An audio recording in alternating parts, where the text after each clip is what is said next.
I am 22 years old and my name is Jason. Last month I received my degree from university. Complete scholarship. The entire package for years of enduring restless nights working double shifts and waking up at 8 in the morning. Lectures I worked primarily alone. My parents made no payment at all. They were always investing in my younger brother Caleb, not because they couldn't. He is 18 years old and he would be pure gold if precious children were money. Worldwide soccer camps and private tutoring, designer clothing. In the meantime, I was repairing holes in my shoes and extending the shelf life of instant noodles for many days. I never really complained, though. I promised myself that it would all be worthwhile when I crossed the graduation threshold. At last, my parents would treat me with the same importance they showed Caleb. For months, I had been preparing for graduation day. In addition to purchasing a good camera so they could snap pictures afterwards, I made reservations for 3 seats in the front row under my name. My speech was prepared and my gown was pressed. Yes, I was chosen to speak as a student. Above everything else, I had hope. Perhaps foolish, but alive. I'm hoping they'll arrive. Let's cheer. Perhaps even give me a hug and say something along those lines afterwards. Jason, you have our admiration. All I ever wanted was that. I texted them the address, once again, the morning before the ceremony. Even though there was no answer when I called, I reasoned that perhaps they were simply running late. Or perhaps they wished to take me by surprise. When I took the stage to speak, I looked around the audience. Those faces.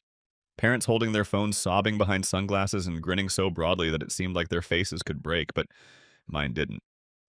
Reserve tags were flying in the wind like little flags of desertion, yet their seats were still empty. I then sneaked away as others gathered around me with flowers and cheers. Hearing one more mother's words made me sick. We are really proud of you. I went home to someone else's child. No missed calls, no messages. Perhaps something had occurred, I thought. However, when I accessed Instagram, because I did, of course, they were aboard a Caribbean sailing yacht when I noticed them. Senior trip for Caleb. The message showed my dad shirtless at the top like some kind of budget, my mum sipping a drink in her huge sunglasses. James Bond and Caleb laughing in the background and a football being thrown in midair. They appeared content. Nor preoccupied, nor anxious, simply content. Furthermore, I wasn't even mentioned. I refrained from crying. I refrained from screaming. I sat there looking at the screen for a long time. I then blocked them on everything and erased all of their contacts, threads, and any traces from my phone. When my roommate got home that night, I was still in my graduation robe and sitting quietly. No, they didn't show up. He inquired, I just gave a headshake. I purchased a one-way ticket to Seattle the next day. I had secured a position at a computer company where I had been working remotely as an intern, and they were more than willing to let me start early. No note was left by me. After packing and taking the diploma they had never seen, I just departed. There was radio quiet for a week until one Friday afternoon. Someone knocked on my door. When I opened it, my dad was there looking older and carrying a weather-wrinkled manila envelope in one hand. In some way, his eyes were weary, his shoulders slumped. He tried to smile as if we were resuming our talk from the previous weekend. Hey kid, he said. I remained silent, simply gazed. I brought this to you. He held out the envelope and went on. My diploma was inside. The authentic one, the one that was sent to my parents' home. I hadn't made the necessary updates. I cautiously grabbed it from him and then turned to face him as I waited. He seemed unsure of whether to enter or remain in the hallway as he glanced around. I didn't know, he finally responded. It was only when we returned that I realized. Your mother mistook the event for the next day, I promise. Jason, had I known, I would have interrupted him. A yacht was where you were, Caleb and I said. It didn't appear to be a last-minute error, he nodded, looking down. We made a mistake. I'm aware of your mother's health. We never meant to upset you, but she's humiliated and has trouble expressing sorry. I only chuckled. Not for fun. It was the sort of shocked, empty chuckle you get when someone says something so untrue that you're not even sure how to react. It wasn't your intention to harm me, I remarked a little louder now. My entire life you have been doing it. The culmination was graduation. That made him wince, as if he hadn't anticipated my resistance, as if I were still the calm, appreciative child who didn't ask for much. He began Jason, but I had already finished. You're here, but why? I folded my arms and asked, Is this a tour of your redemption that you present the diploma? Take me out to supper, perhaps. Feel like you've done your part by posting a selfie. He gave a short shake of his head. No, no, I'm here because you need to know something. I waited, staring at him. He lowered his voice to almost a whisper. Caleb requested a vehicle, said that the one we bought him the previous year wasn't cool enough. He indicated that we would have to wait a little while. Why don't you simply sell Jason's vehicle? By now, he's most likely living on a bus bench. The comment struck me more strongly than I had anticipated, not because they were unexpected, but rather because they were so informal and self-assured. I wasn't just forgotten by Caleb. He thought I was nothing, and that I had failed. For the first time, my dad's voice broke as he went on. I informed him. You were doing good, I told him. You left because we weren't there for you and you had a job. He also chuckled. Jason laughed. I realized then that we had raised him incorrectly. Additionally, I believe we let you both down. His eyes were moist as he gazed up at me. I realize now that I don't merit your pardon. I doubt I ever will. I simply needed to see you, though, to make sure you were all right. Try to solve this, perhaps. I took a while to respond. I felt like slamming the door. A part of me wanted to pull him in and release years of suppressed suffering. However, even that seemed excessive. I watched as he struggled to keep quiet. It was strange, my whole youth. The loudest man in the room had been him. Big opinions, loud voice, and constant dominance at family gatherings and meal settings. He simply appeared little now. At last I moved slightly out of the way so he could go in if he so desired. After hesitating, he entered carefully as if he were entering a courtroom rather than an apartment. I didn't offer a seat or coffee. I simply waited while leaning on the counter. He was standing in the middle of the living room, gazing at the little bookcase that I had stocked with used books and outdated programming manuals. Then he noticed a framed picture on the shelf. I was by myself in my gown displaying my diploma in the mirror. Just before I left that evening, I had taken it. Do you still dress in the suit? He pointed to it as if it were a treasured artifact as he inquired. No, I responded bluntly. The next day I gave it back. Did not have the money to retain it. His shoulders fell once again as if each of my words were a stab to the ribs. Look, Jason, I get that it feels pointless to turn up now. Perhaps it is. But when Caleb said that about you, something inside of me snapped. I began to recall all of the occasions you requested assistance. We also advised you to persevere, about the time we missed your piano recital, due to Caleb's soccer match, or the time you were accepted to 3 universities and we suggested that a community college would be more useful. I believed I was being reasonable. Perhaps we were simply pushing you away, but I believed we were giving you more freedom. I didn't answer. Not quite yet. Let him have a seat in it. He continued, Your mother saw the voicemail you left when we returned from the trip. The one contains the information about graduation. I hadn't even given it a listen. I struck myself because I was too preoccupied configuring the boat's Bluetooth speaker. She just remarked, let it go when we discovered that the diploma had been mailed to the residence. He'll calm down, however I was unable to. What if you don't cool off, I kept asking myself. What if this is it, isn't it? Silently, I said. He blinked. What I said again, this is it. Dad, you missed more than just my graduation. I was missed. Caleb and I didn't get that way by ourselves. He picked up the lesson from seeing you treat me like a stand-in and him like a prince. He started to speak, but I interrupted him once more to Hadnain. Do you recall when I was offered the internship during my sophomore year, the one at the capital of the state? He gave a nod. I told you over the phone. I quote what you stated. That's good. Hey, next weekend Caleb has a game. Are you coming? You didn't even inquire about the purpose of the internship. For a state lawmaker, I was drafting legislation. You only asked whether I would come watch Caleb chase a ball even though I had already met 2 senators. His mouth parted once more and then shut again. No defense, no justifications, nothing but quiet. So, yes, I went on. It's this. I am no longer the irate child. An apology is not what I'm after. I'm not even seeking retribution. I finally have a life. You never cheered as loudly as my buddies did. I'm more than just a backup plan for a boss who shows up in a city. You handed the boat to Caleb. You gave me the motivation to briefly leave you behind. I was afraid he might weep. He swallowed hard and glanced at the floor before turning back to face me. His voice cracked as he replied, You don't have to forgive me. Can I, though? Is there anything I can do to correct it? Anything. At last I approached the desk, grabbed my phone, and retrieved a picture. I was the one holding up the keycard in front of a black Tesla. I swiveled the screen in his direction. I said I purchased this last week. Paid in full, no loans. Since high school, I have been an investor. Caleb was quietly receiving B-minuses from private tutors and blowing through 5 pairs of Jordans. I was reading about compound interest and learning how to code. What's the best part, you ask? He looked at the picture, unable to speak. That automobile was out of your price range, not even close. Caleb now desires one. Isn't that why you're actually here? He winced. However, I already knew the response. I remarked, Caleb is the golden boy. But isn't he no longer golden because you now understand that he is unable of standing by himself and that he collapses into me if you don't support him? You let me to tumble. I've learned how to fly a lot. Nothing else could be said. I pulled the door open. In the entryway, my father paused. I'm really proud of you, Jason. He turned to go when I nodded once too late, but he turned back and whispered something. I was surprised. More than everything he had said so far, it showed me. If that's the case, I pray Caleb never learns your residence. After that, he left, and I stood there pondering his exact meaning.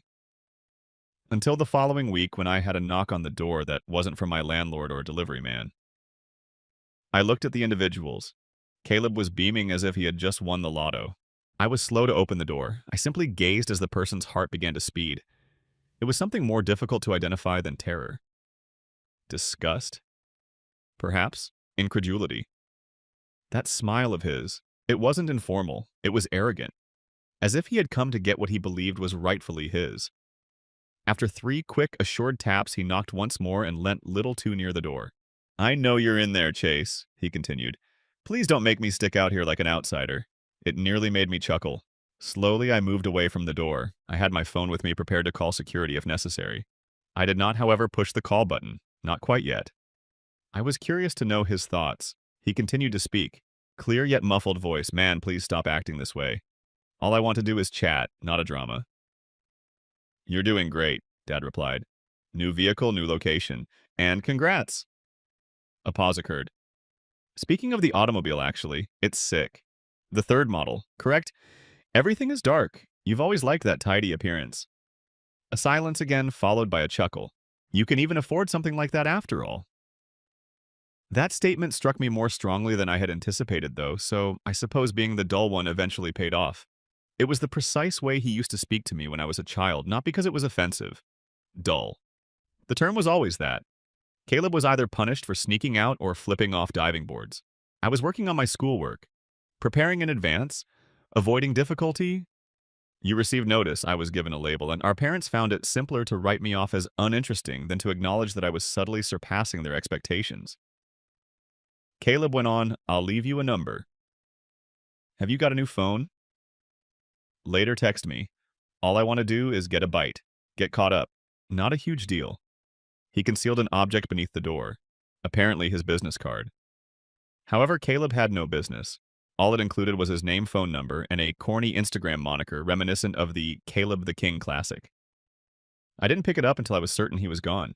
No apology, no message, no recognition of what had occurred. He assigned himself a moniker and a number, for the following few days as usual. I didn't answer, not that I was tempted. However, he was the first to text, informal. Hey, I can't believe you've already abandoned me. Then more tenacious. You're the only one living here. Oh no, it must be pleasant. Then a little sharper. Do you believe that you are now superior to everyone?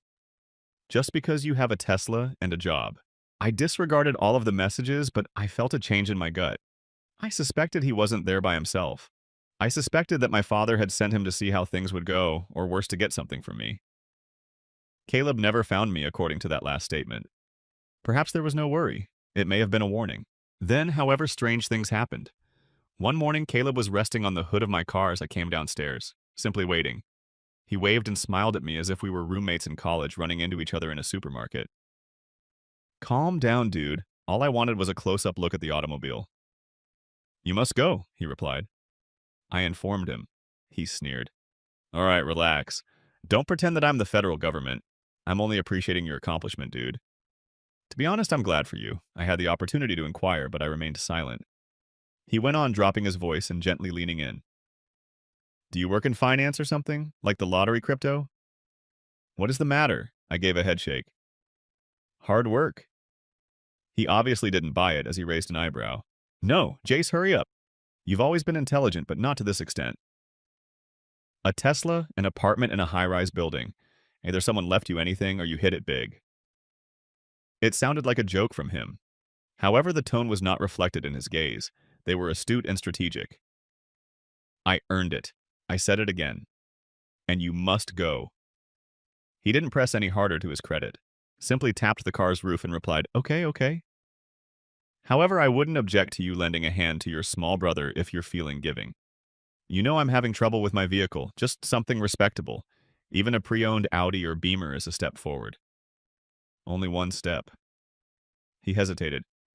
I owe you nothing. I said. Not an explanation, not a car. Not even this discussion. He took a moment to blink. He lost his mask. Whoa. All right. Now that he was a big man, he turned and left without saying anything more. I saw him leave.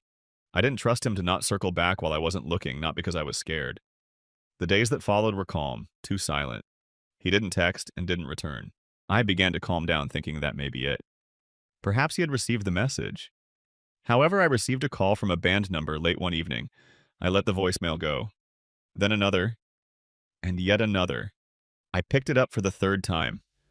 A moment of quiet fell, then a low, nearly whispering voice. I shouldn't have been so humiliated by you. Do you believe that you are now untouchable? Do you really believe I won't figure out a method to balance the score? I said nothing at all. I am aware of what Caleb stated. Items you wouldn't desire. Our parents are aware of the small side business you launched your sophomore year. Do you recall the laptop you took out of the university lab, the one you didn't bring back? My stomach turned over. After he hung up, I became aware of something. He wasn't only there to sulk. His purpose was to extort me. That night, I didn't get any sleep. Long after the call was over, I could still hear Caleb's voice. It had been years since I had given that laptop any regard. During a COVID lockout in our sophomore year, the university provided us with temporary computers so we could work remotely. At the conclusion of the semester, the majority of individuals sent theirs back. I didn't. Not intentionally, but the IT department just stopped responding to tickets because mine collapsed soon before exams and they were overloaded. I cleaned the computer, repaired it myself, and utilized it to create my first coding tasks as a freelancer. It was foolish. Technically dishonest, yes, but not really a crime. I knew Caleb, though. Truth didn't matter to him. Control was important to him. I received 3 additional messages from burner phones by morning. They were all evasive threats disguised as genuine worry. I would hate for parents to believe that their ideal kid used stolen goods to build his future. If your employer found out, how would they feel? You believe your small tower is secure up there. You're not. That final one had a picture of my apartment complex from the other side of the street. My hands shaking, I gazed at it for a long time. It came from a seething wrath that had been building for years, not from fear. Like he did with our parents, Caleb believed he could subdue me. He believed that I would give in, pay him off, give him the keys to an apartment or a car, and call it quits. However, he was unaware that something had changed. When our parents failed to remember my birthday for 2 consecutive years, I wasn't the same Jason who kept silent. When Caleb partied, I wasn't the Jason who worked double shifts. Does anyone have money for studying abroad? Jason used to tell himself that I wasn't the same person. Just get it through to graduation. I was no longer surviving. I finished playing defense and started constructing. I started by sending an email to the legal department of my business. I was succinct, professional, and proactive. I explained that none of their work had ever come into contact with the university laptop, acknowledged my error, and notified them about it. I've even included the files and logs from my switch to my new configuration. Caleb wasn't going to catch me off guard, but I wasn't sure whether he was bluffing. They responded in a matter of hours. One of the partners told me that was not a problem and thanked me for being honest. You have been a tremendous assistance. The email was read. Don't allow somebody to use your history as a weapon. With that armor on, I proceeded to step 2, revealing Caleb's true nature. I wasn't seeking petty retribution. I didn't want to embarrass him online or have him jailed. I wanted something cleaner and easier. I wanted to cut him off. He flourished as a result of my parents' indulgence, financial support, justifications, and safety net. However, what if that net vanished? What if they had my perception of him, rightfully so? Dangerous and lazy. I started putting everything down in a new document. Nor gossip, nor trivial tales. Dates, facts, screenshots, and messages he gave me. Boasting about cheating on his girlfriend, falsifying his father's checks, and fabricating internship paperwork to gain admission to his expensive private school. Pictures showing him having a good time on the family's dime when he was studying overseas. The whole digital footprint of a golden child who had never worked a day was sent to Venmo receipts and direct messages. I wrote just one phrase and forwarded it to our parents. Since you did not attend my graduation, think of this as my speech that was postponed. They didn't respond. Not immediately. However, I woke up to a barrage of alerts the next morning. Mom, is this authentic? This isn't genuine, tell me. Jason, we must speak. Give us a call. My father, where did you purchase this? We didn't know. I apologize. Then. Caleb, you believe you're intelligent. Do you believe that anything will be fixed by this? You will never be chosen above me, ever. I hope we don't cross paths again. This time, there are no threats. Just poison exposed and undiluted. I didn't answer. I didn't have to. All the work was done by the silenced. An old neighbor told me throughout the course of the next week that my parents had financially distanced Caleb from me. No longer free rent, no more allowance. They even terminated his contract, making him vacate his residence in the heart of the city.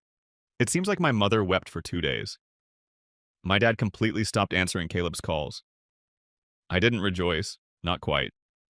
However, knowing that they had finally seen the truth brought them a sense of tranquil contentment. Caleb, for his part, attempted to strike back. A few days later, I received a call from the IT office at my former university. An anonymous tip had been made that I had taken something from the school. However, I had already sent them an email outlining everything and even offering to cover the laptop's cost at that point. They dismissed it with a laugh. Weeks prior, I had already contributed to their STEM scholarship fund. I was even recalled by one of the filmmakers. We received these advice from envious siblings more often than you think, they said when they called back to reassure us. I couldn't resist grinning. Caleb sent me a letter the last time I heard from him. A letter in hard copy. Poor penmanship. It seemed as if he had written it at the rear of a petrol station. No address for return and no envelope, and it stated, "You ruined everything. You're just bitter even if you believe you're so noble. You couldn't handle the fact that they loved me more. Well done on your victory. Nothing." Last Saturday, after reading it once, I threw it in the garbage. I saw the sun strike the side of my Tesla as I stood in the parking garage of my new office building. Caleb, our parents, and the years of being shunned were not on my mind. For once, I didn't feel the need to prove anything to anyone, and I was reflecting on how far I'd come. Not as a trophy, but as a memory of who I was, what I went through, and the version of myself who crossed the stage without receiving any applause and continued. I still have the diploma on my shelf. I'm here because of Jason, and I have only just begun. Story 2, there were 40 guests. The backyard was illuminated by fairy lights, the music was playing softly, and everyone was clinking glasses as if we were the ideal family. When my dad's sharp, loud, and degrading voice pierced the air, I was standing there with a polite smile and a drink that I hadn't even touched. "It's time to sell that fucking house, Sarah. The loan your brother took out won't be repaid." I froze my fingers around the glass. Discussions ended. Everyone turned in our direction. I chuckled uneasily, hoping that perhaps just possibly he would also chuckle and claim it was a joke. However, no. His eyes were intensely serious. I glanced at my mother. She didn't flinch at all, simply stood there as if she concurred with him. Telling your daughter to discard the one thing she created with her own blood and sweat in order to save her brother seems like the most natural thing in the world. I said nothing at all. Something snapped inside me, but not yet. They assumed that I would remain silent, as I always had, and accept it just as I had hundreds of times before when they made me feel inferior to their golden boy. However, I finished playing the obedient daughter this time. I looked at my brother Ryan, who was standing there looking like he should be on a magazine cover wearing a branded shirt and a fake Rolex. In actuality, he was unable to cover his growing debt, let alone his auto loan. He didn't even appear embarrassed. He simply grinned as if he knew I would give in. Perhaps I would have too. I still yearned for their approval years ago. I used to believe that family meant silence and sacrifice, but she was no longer that version of herself. I put my glass down gently and pretended to be at ease. But there was thundering in my heart. Not out of fear. Oh no. From self-control, because I felt like screaming. The injustice of it all made me want to shout at the top of my lungs, however I didn't.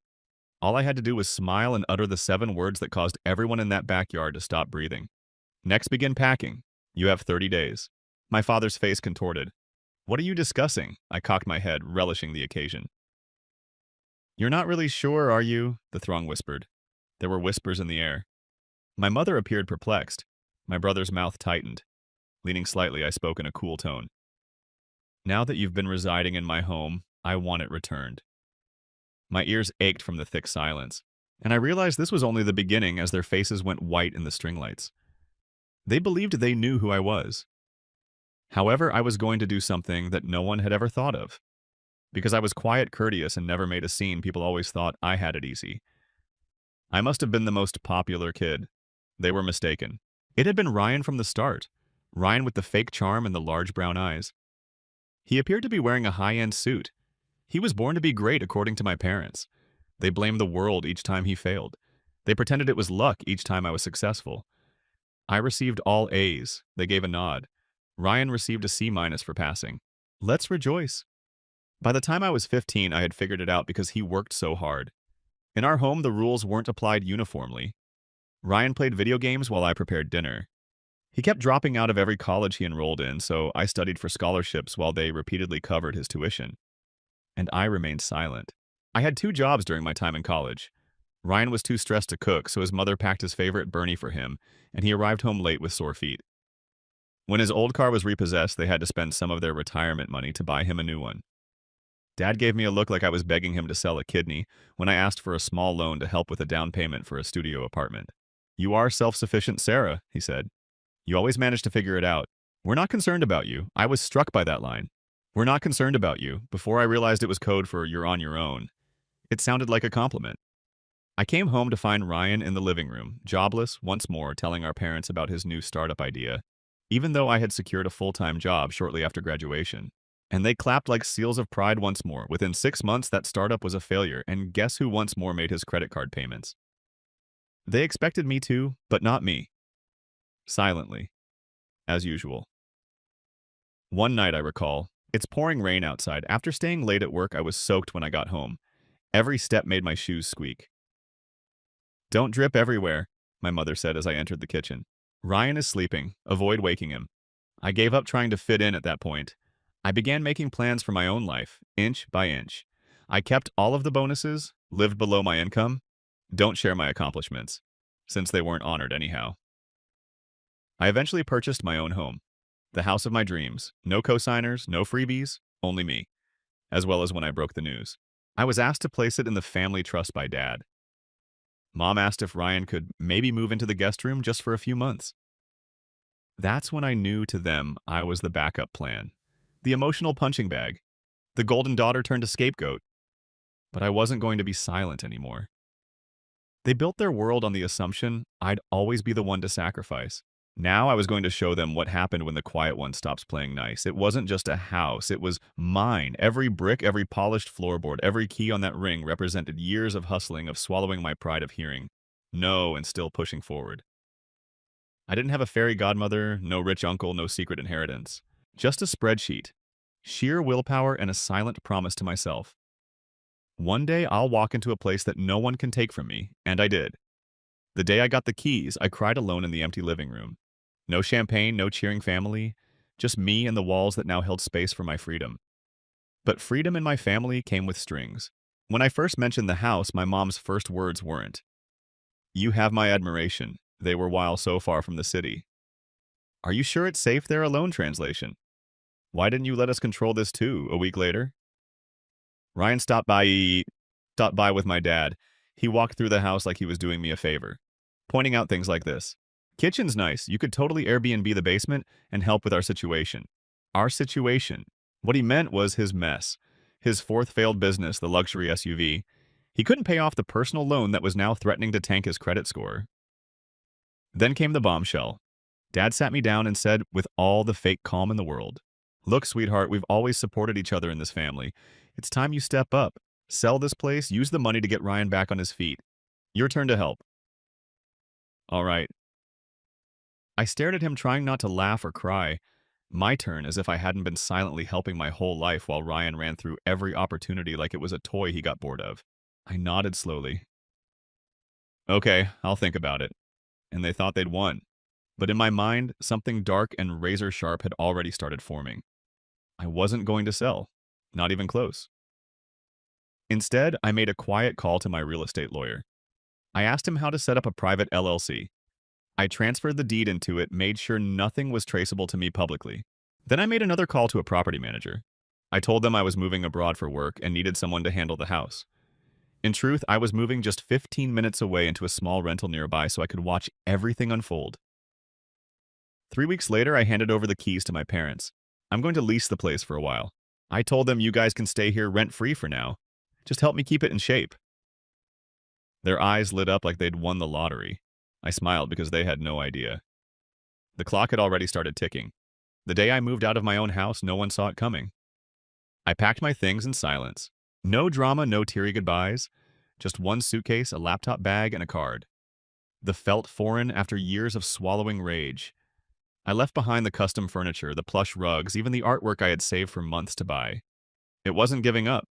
It was bait. My parents had moved in 2 days prior. They were still getting comfortable, already complaining about the water pressure and saying the lighting wasn't warm enough. Dad had dragged Ryan's old gaming chair into the living room like it belonged in a museum. Meanwhile, I slipped away into a simple rental. At least that's what I let them believe. It was a modest house in a quiet neighborhood with a small garden out front. Tidy, unfussy, peaceful. But here's the twist. I own this one too. Bought it under a different LLC. Different address on the paperwork, different name on the mailbox. It was all legal, invisible. My second home was mine, hidden in plain sight. I even had fake lease papers made just in case they snooped. The next week, I invited Mom for tea, hoping to drive the nail in further. She looked around the humble place and barely concealed her smirk. Bit of a downgrade, isn't it? She said, sipping her chai with that sweet coated venom only mothers can perfect. But at least you're learning to live within your limits. I grinned. Yeah, I'm trying. Dad came by later that week, brought me leftovers like I was a charity case. Hard to see you here after that beautiful house, he said with a sigh. But at least you're not paying a mortgage anymore. I wanted to scream, but I didn't. I let them believe it all, that I was broke, that I'd sold the house for Ryan, that I had once again played the dutiful daughter who gave up her dreams for her family. And that's what stunned them the most. They thought I had nothing left. Ryan came over one day, tossed his car keys on my table like I was still the family. Help. He said I might need some help with the insurance on my BMW. Things are tight. I nodded like a broken doll, of course. Then I turned off my phone for the rest of the day. The truth was, every visit, every smug smile from them was feeding the fire I had been building. Not out of hate, but clarity. They needed to believe I was down and out because when the curtain dropped, I wanted the gas to hit their lungs like ice water. This wasn't just a plan, this was a performance. And the best scenes were yet to come. The backyard was lit with fairy lights, laughter, and the kind of smug joy that made my stomach churn. It was Ryan's lone celebration party. Yes, that's what they called it. Apparently my parents had miraculously managed to get his debts paid off, and tonight was a toast to his fresh start. They acted like they'd saved the world. Not a single soul knew they were living in the house. They thought I had sacrificed. Not one person knew the truth. I stayed quiet all evening. Polite smile, silent laughter. For hours, I nursed a single glass of sparkling water. But my parents were enjoying the attention. Every time they complimented their golden son, their voices rose. For her brother, she sacrificed everything. It was loud enough for the neighbors to hear Mom say that about Nasreen. Sold the home of her dreams. What a selfless girl we raised. She prioritizes her family above all else. Dad smirked at me and continued, as if I were a dutiful servant receiving a trophy for my participation. Then it took place in the center of the backyard. Ryan was discussing redemption and second chances while intoxicated. To get attention, my dad clinked his glass. He gestured toward me as if I were a dog and said, I just want to take a moment to acknowledge my daughter. She gave up everything, sold her home, her hope for the future of her brother. Everyone gave a clap, 40 people cheering a lie. Then he said it. Something deep inside me was snapped by that line. She did it without hesitation, and truthfully, I have no doubt that she will step up if we ever need her again. That's the role of family. Laughter? Gnats? Glasses clinking again? Slowly, I got to my feet. My hands remained steady. I didn't break my voice. I had mentally practiced this moment 1,000 times. Dad, you're right. Family does that. I glanced at the throng. However, family does not deceive, control, and steal. The only kid to ever stand up for herself. There was silence in the backyard. After inhaling, I turned to face my parents. Ryan's loan was never paid back by you. I did, but I didn't sell my home. My mom blinked as if I had given her a slap. I didn't sell it. Louder now, I said. I still own the home where I currently reside. That is also mine. Both under separate LLCs, both in my name. I'm not broke. I never was. My father's jaw clenched. What do you say I'm saying? I stepped forward. You believe I gave up your tenants in the house you currently occupy, as well as your landlord. I'm giving you 30 days' notice to vacate. The color drained from their faces. Someone gasped. I looked at the stunned crowd and smiled. I've played the humble daughter long enough. It's time I lived like the woman I actually am. Then I sat down, sipped my sparkling water, and let the silence thunder louder than applause ever could. The days after the backyard party were like walking through a battlefield, except I was the only one still standing. My phone blew up the next morning, missed calls from mom, voicemails from dad. Even Ryan had the audacity to text me calling me dramatic for exposing the truth in front of everyone. He said I should have kept it in the family, as if keeping it in the family hadn't already burned me to the bone. But I stayed silent. Let them sit in the discomfort. A week later, a formal notice was delivered to the house. My house by my lawyer. It was a clean, polite, legally worded eviction. 30 days to vacate, with instant effect. No threats, no nastiness, just business. Mom called instantly. This time she didn't yell. She begged. Sarah, sweetheart, please, where will we go? How could you do this to your own parents? I didn't recoil. The same way you guilt me into giving up everything. I replied Karma's glass. That house was my reward for a decade of sacrifice. You treated it like a pawn. I'm just taking back what was always mine. Dad didn't call. He sent an email. One line. You've embarrassed this family. I didn't reply to that either. I didn't have to. Meanwhile, word spread like wildfire through the family. Aunties called to check in, which really meant gather gossip. Cousins who hadn't messaged me in years suddenly popped up with "you go girl" texts. Some admired me, some judged me. None of it mattered. The best part.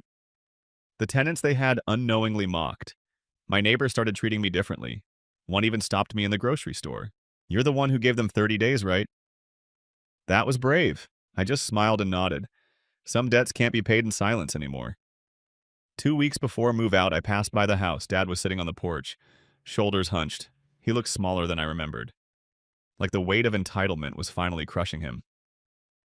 I didn't stop. Instead, I drove past in my quiet car windows up, music playing low. I wasn't looking for revenge anymore. I was honoring my own survival. Ryan tried once more, showing up at my rental doorstep. He had that fake soft tone he always used when he needed something. You've made your point, he said. But there are parents, Sarah. You can't just kick them out. I can, I said firmly. And I am. He scoffed.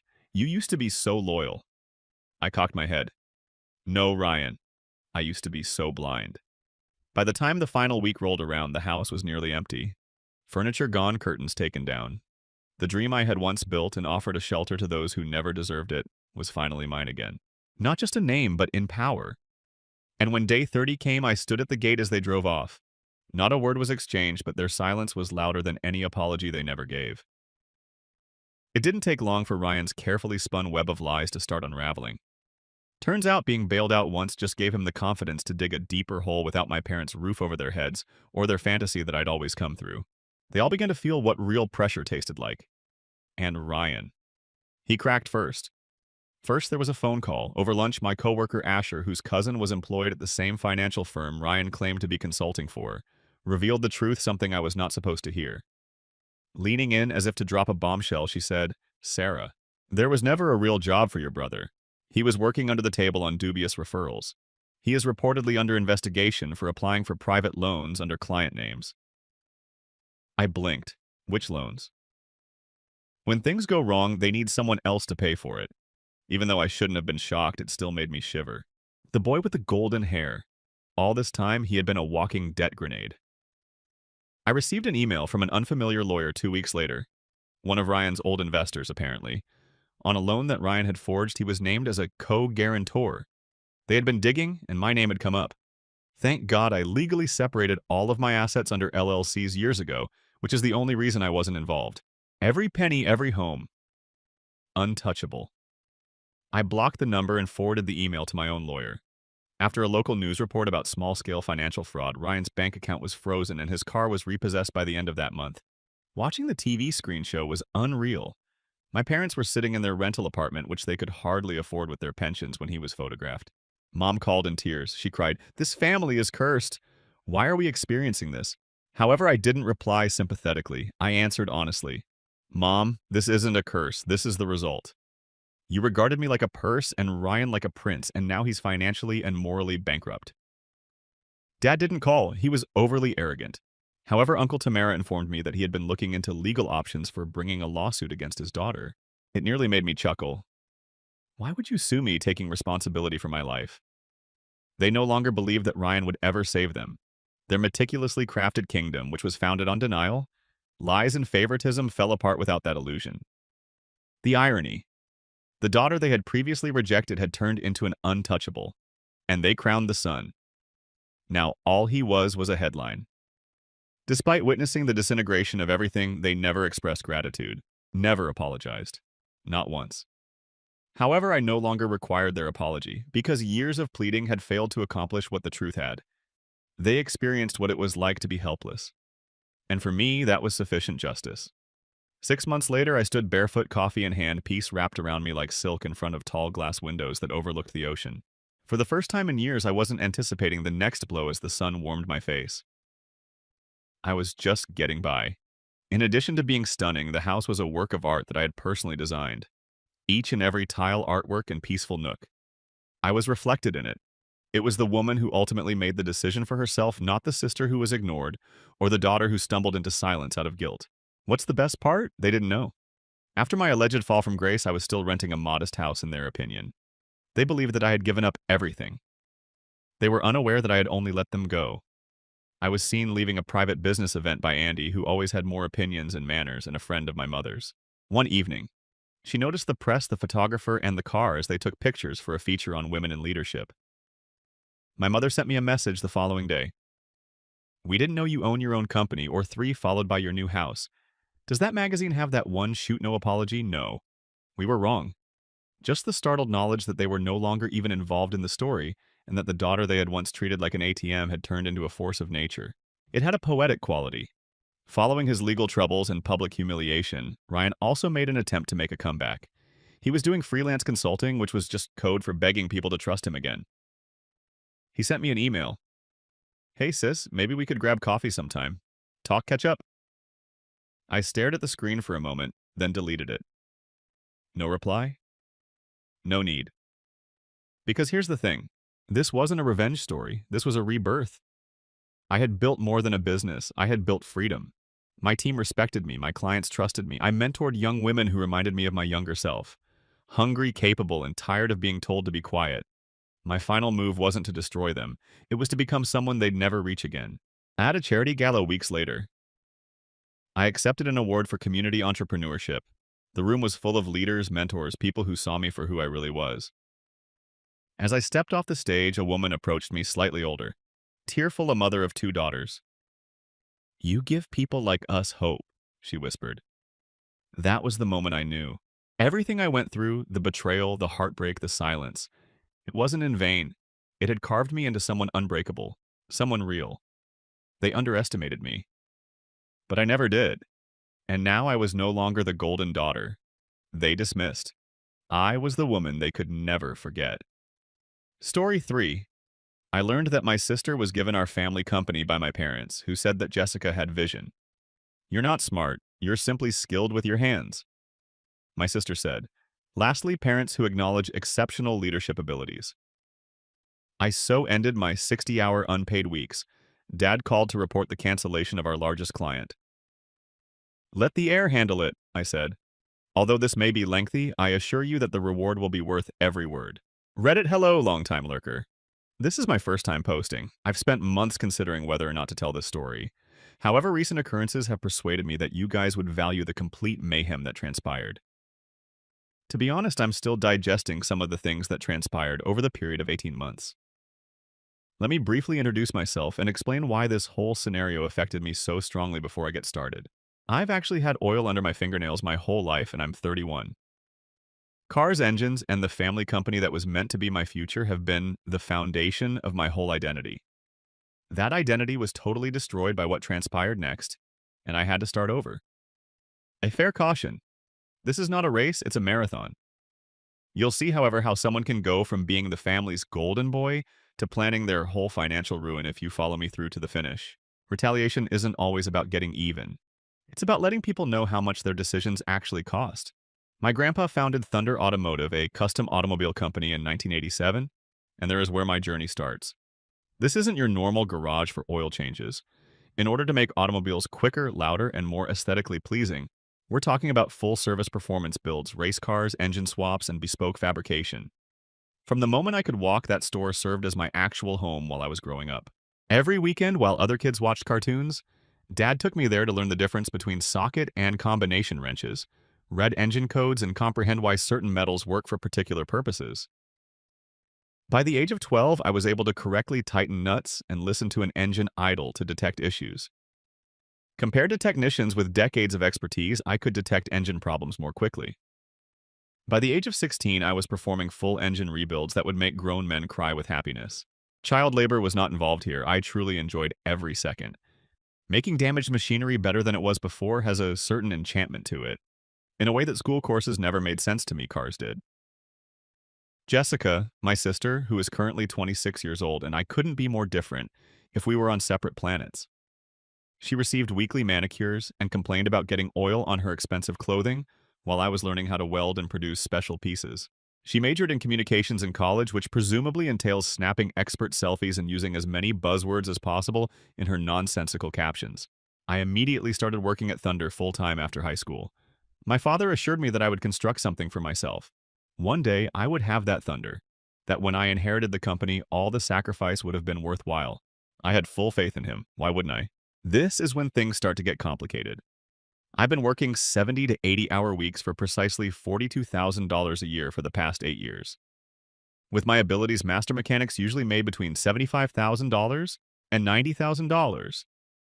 Custom fabricators that perform work comparable to mine frequently earn over $100,000, particularly in our market where affluent customers pay high prices. Dad persuaded me that working for half my market worth was an investment in my future and a way to keep expenses down as the company expanded. Jessica, who makes $38,000 as the social media manager, works maybe 20 hours a week. She posts Instagram stories with captions of the automobiles I constructed as part of her employment. Claiming credit for my work out of the blue. Flirting with male clients and organizing promotional events that are actually parties paid for by the business. Every year, Thunder makes $1.2 million. We have 2 apprentices, 6 mechanics, and a full 4 months of bookings. I personally manage almost all intricate bespoke constructions, frame-off restorations, custom-built racing parts, and contemporary LZ swaps into vintage models and saws. While Dad concentrates on the big picture, plays solitaire, and eats long lunches, I oversee the team handle challenging clients, organize suppliers, and oversee day-to-day operations. Teenage lads saw Jessica's TikTok video 50,000 times, which was her most significant contribution. She is more concerned with how she looks than with our knowledge. Dad began discussing Jessica's understanding of the contemporary marketplace, acting as though she had created social media. I made a lot of sacrifices. I haven't been in a committed relationship for 3 years since I'm constantly working. Jessica drives a brand new BMW corporate vehicle while I live in a small apartment that I can hardly afford and drive a 15-year-old truck. My social life vanished. My frequent cancellations due to job difficulties caused friends to stop inviting me. Last Christmas, we signed our largest deal yet, which was the tipping point. For a software entrepreneur, 3 personalized street rods. A 6-figure endeavor that would elevate Thunder's standing in the industry. I worked every weekend, slept at the business more often than at home, and spent 3 whole months developing everything from scratch. Posting behind-the-scenes footage and standing alongside my work with captions like "Another Thunder Team masterpiece" was Jessica's contribution. I am really pleased of our accomplishments. Cooperation. She looked at the autos for perhaps 10 minutes until the client picked up his finished cars. He was astounded. He gave Dad an extra $15,000 cash gratuity after spending an hour complimenting the craftsmanship, stating it was well worth the effort, and went above and above. Without telling me, Dad put the tip in his pocket. He brought Jessica to the priciest steakhouse in the city to celebrate that evening. Jessica shared pictures of champagne and lobster on her Instagram story, which was titled, "Celebrating Another Successful Thunder Project." Your art is blessed. Hard labor is rewarded. Apparently, I've always been slow to discern people's genuine motives, but I should have seen the writing on the wall back then. 3 months ago, on what appeared to be a perfectly normal Tuesday night, the event that altered the course of my life occurred. In order to complete a turbocharger system installation on a customer's Mustang GT, I stayed late at the shop. This is one of those tasks that should take 6 hours, but always takes 8 since you find 3 more issues that need to be fixed in the process. Around 9 o'clock at night, I realized that in order to finish certain paperwork for the customer, I required the shop's current insurance policy number. Dad's office has a file cabinet that holds all of our essential paperwork, and it is often locked up after work hours. However, when he went for the day that night, Dad had neglected to lock it. I entered his office and began searching through the file cabinet for the insurance policies folder. I was going through hundreds of files in a haphazard manner, Dad's style of organization always being dubious at best. A manila envelope labeled Succession Planning Confidential was nestled among some old tax paperwork when I noticed something that chilled me to the bone. My heart began to beat so loudly that I could hear it in my ears as soon as I saw those words. Do you know how it feels to find something you were not intended to notice at all? However, you can't help but look. That moment when your brain is torn between fear and interest. This was precisely the case. As I opened the folder, my hands were trembling. A comprehensive legal document detailing Thunder Automotive's eventual ownership transfer was contained therein. The document stated that Jessica would get 100% ownership of the company, not a joint ownership between the two children as of Dad's 60th birthday the following year. It's not a partnership, not even minority shares with a dominant interest. Everything for me.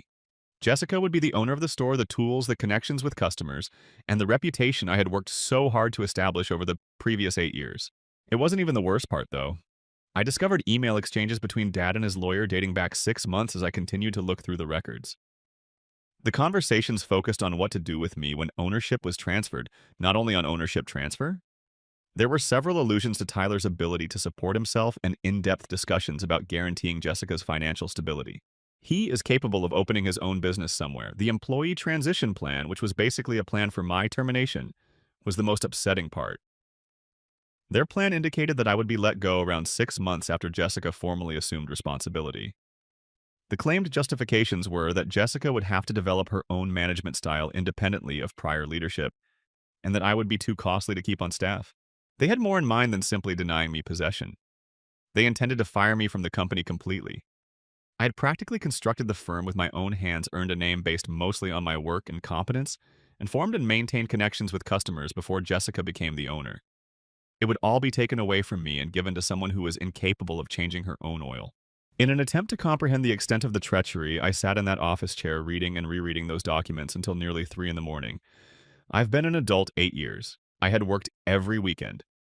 Rather than engaging in social activities, I had disregarded every connection because Thunder came first. I had given up every dollar in earnings that were below market, as I believed I was accumulating equity for the future. Every holiday missed, every late night. Each time I prioritized the company's requirements and goals over my own, it was all in vain. Actually, it was worse than nothing since they had made a conscious decision to get rid of me as soon as I became unnecessary for their purposes. Since it included more than simply money or company ownership, the betrayal was more profound than anything I had ever encountered. For the entirety of my adult life, they were taking my identity. Every significant custom build that had built our name over the previous 5 years had been completed by me, Tyler, from Thunder Automotive. It was my creation, my ingenuity, my problem-solving, my blood, sweat, and knowledge. The work I had done was largely responsible for the company's present level of success. I had established relationships and gained a reputation for consistently delivering quality work. I used my phone to take pictures of all the documents, including legal documents and email chains. I then shut the file cabinet and carefully placed everything back where I had found it. The journey home felt unreal. I had the impression that I was going through a nightmare or a dream. My entire world had changed, although everything still appeared to be the same as it had that morning. I spent the following 2 days without sleep. I saw those documents each time I closed my eyes. I was nauseated every time I tried to eat. I wanted to toss my phone across the room every time it rang with a work call. Having to pretend to be normal at work while knowing what I knew was the toughest part. making preparations that would eventually help the person who was going to ruin my life while acting as though nothing was wrong. I debated whether to face them right away or prepare my reaction for a whole week while I was overcome with rage and incredulity. Although I knew better in my heart, I secretly hoped there was some plausible explanation. The timetable was too exact and the email chains were too comprehensive. At our monthly family dinner, which takes place on the first Sunday of each month at my parents' house for Mom's pot roast and valuable family time, I made the decision to face them. The most damaging documents were printed out and put in my jacket pocket where they were almost scorching on my breast. The talk at dinner was sadly typical. Dad mentioned a vintage Camaro he was thinking about buying at auction.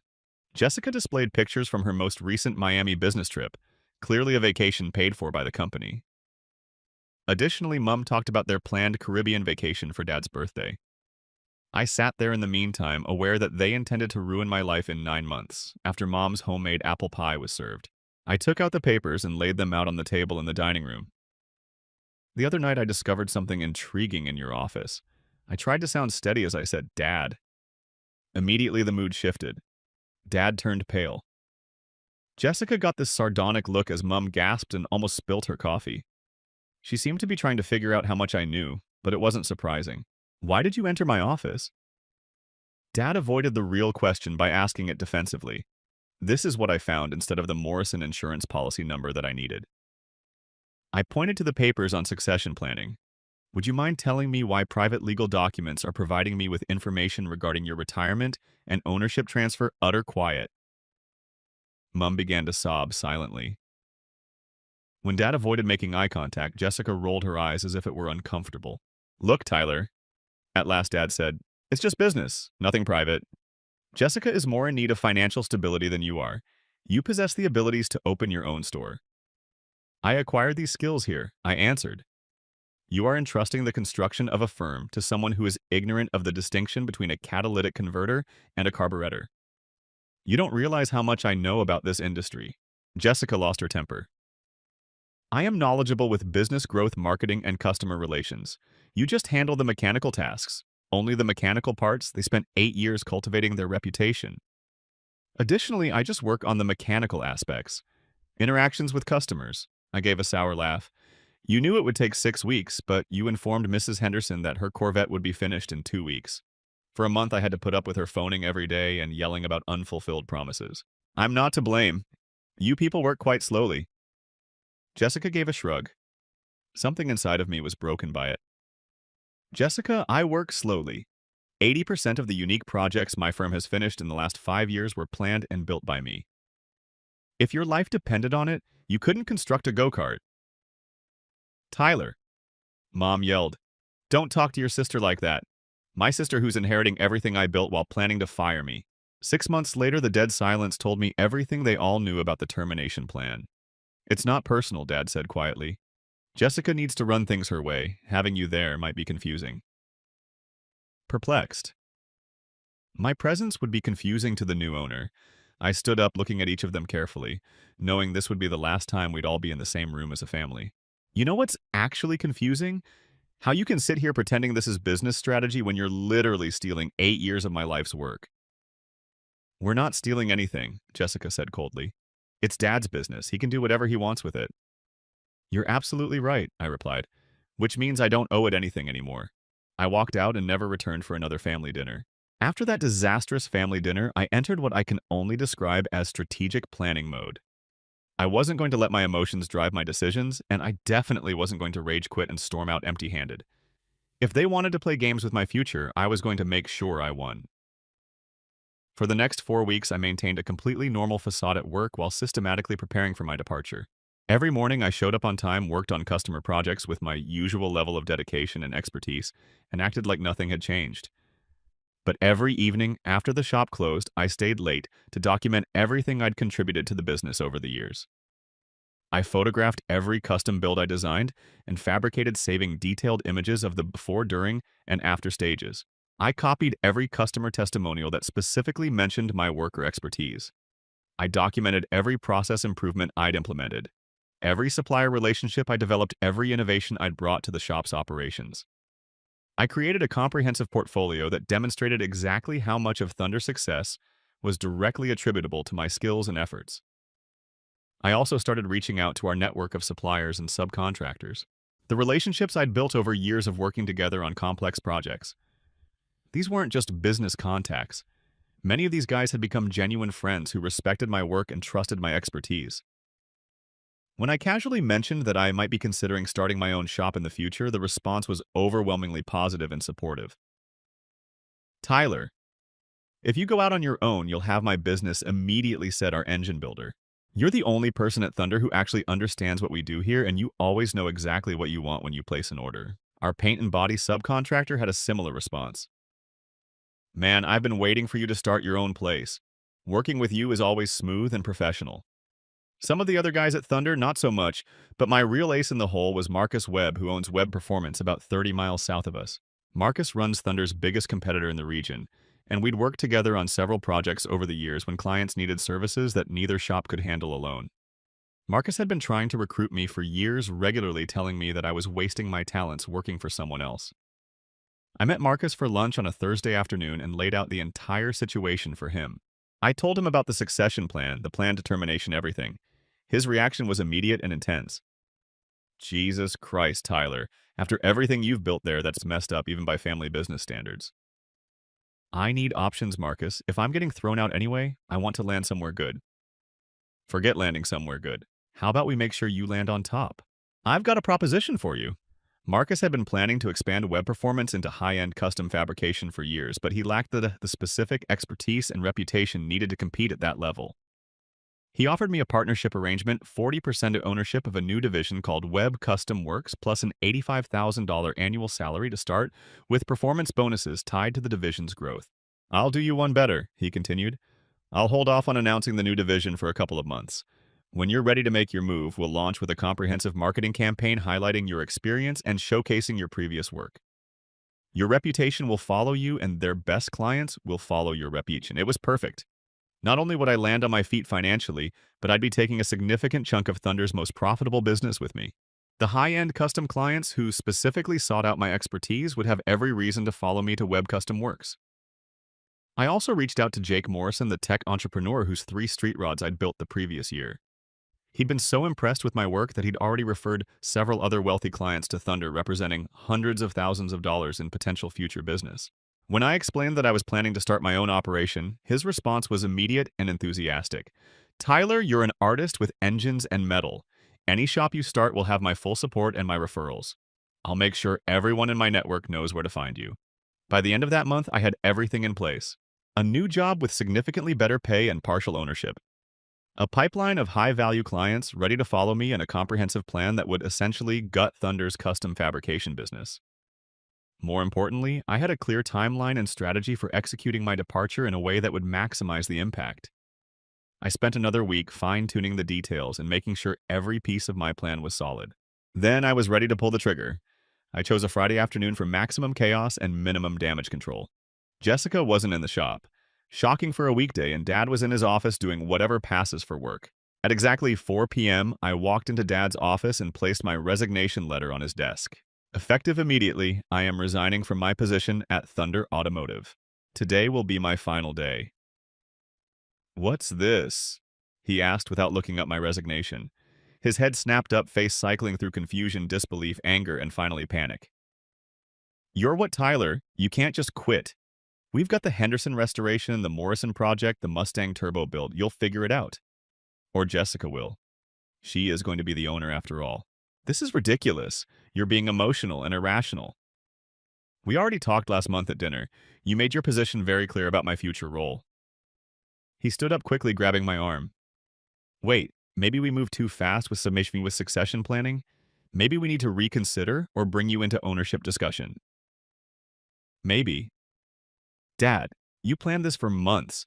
You were going to fire me next year without warning. There's nothing to reconsider. Tyler, please, we need you here. The business needs you.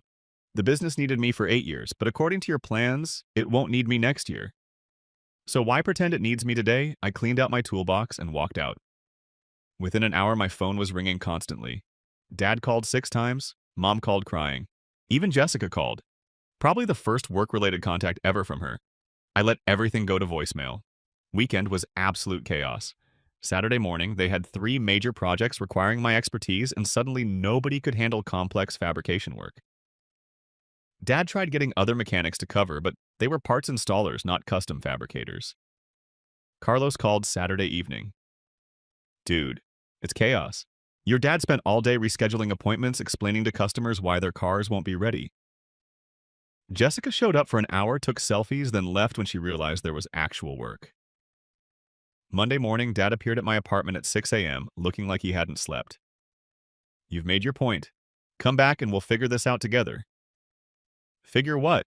Out, you've already decided the company's future. We can change the succession plan. Make you a partner. Maybe 50-50 ownership with Jessica. Now you want to make me a partner after I quit. After your golden child proved she can't handle one day without me. She's learning. She needs time and experience. Time to learn what the difference between a wrench and screwdriver. Dad, she couldn't assemble IKEA furniture, let alone run a custom shop. He looked defeated. What do you want?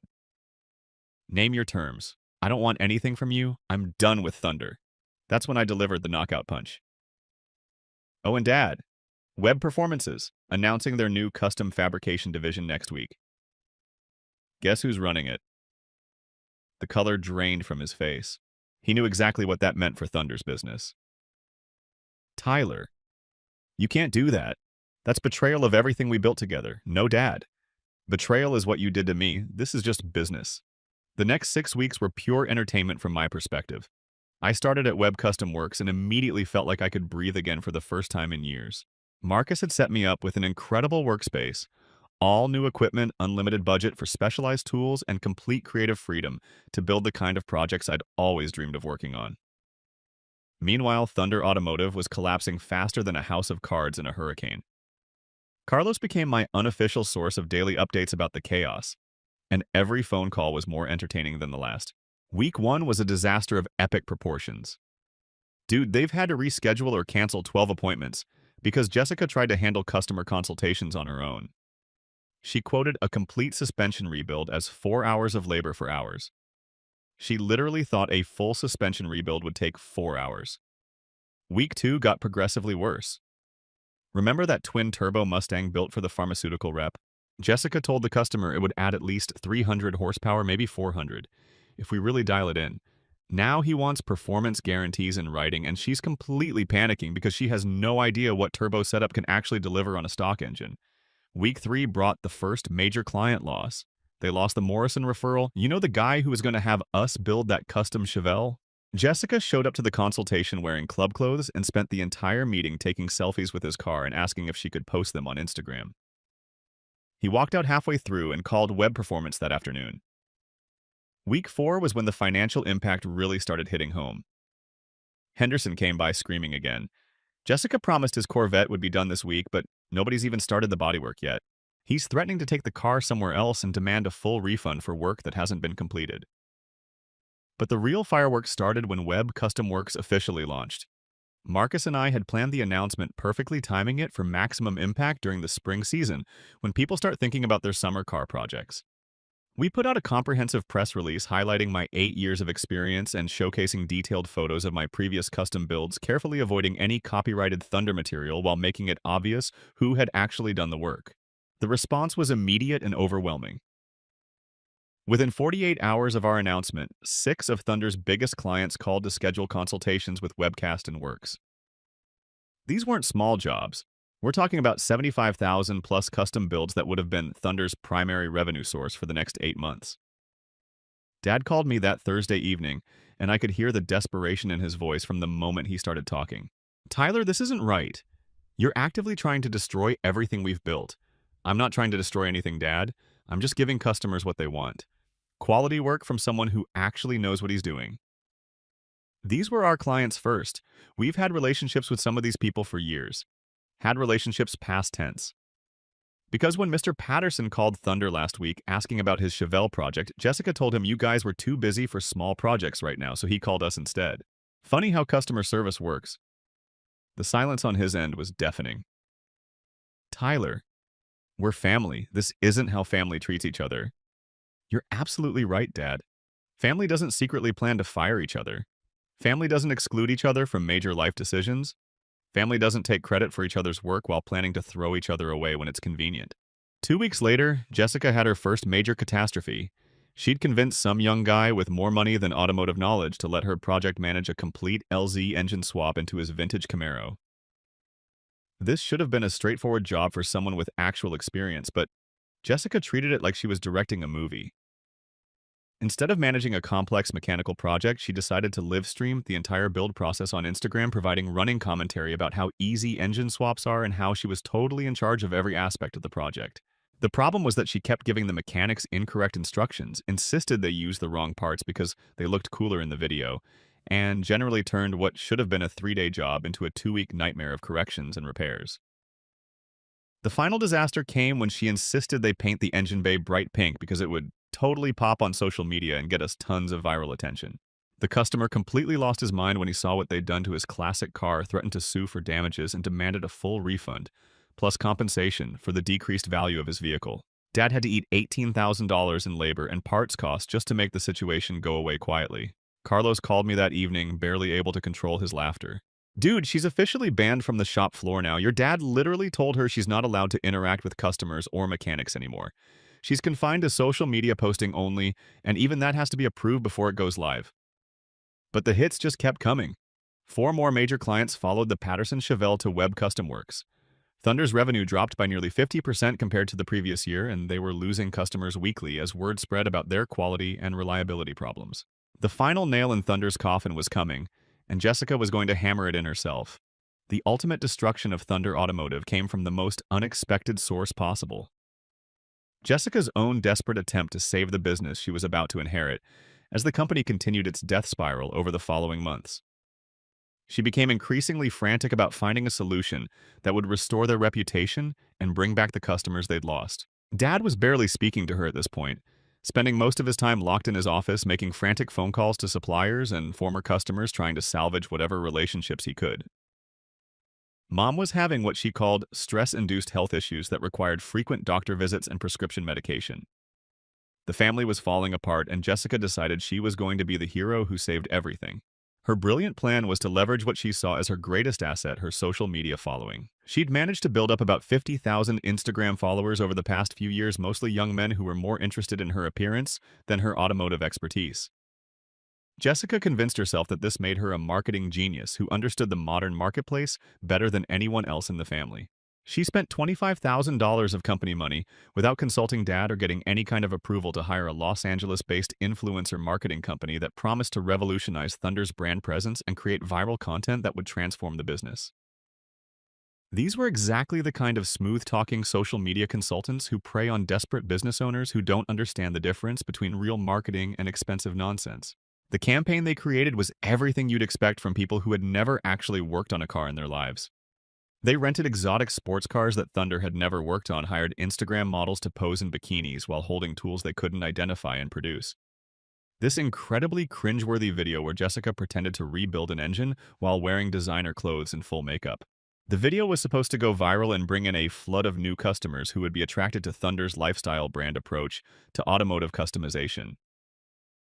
Instead, it got absolutely destroyed by the actual car community.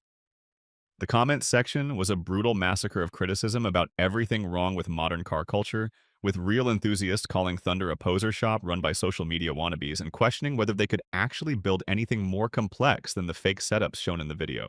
But the real disaster happened when the video caught the attention of an automotive blogger who decided to fact-check Thunder's claims about their previous work.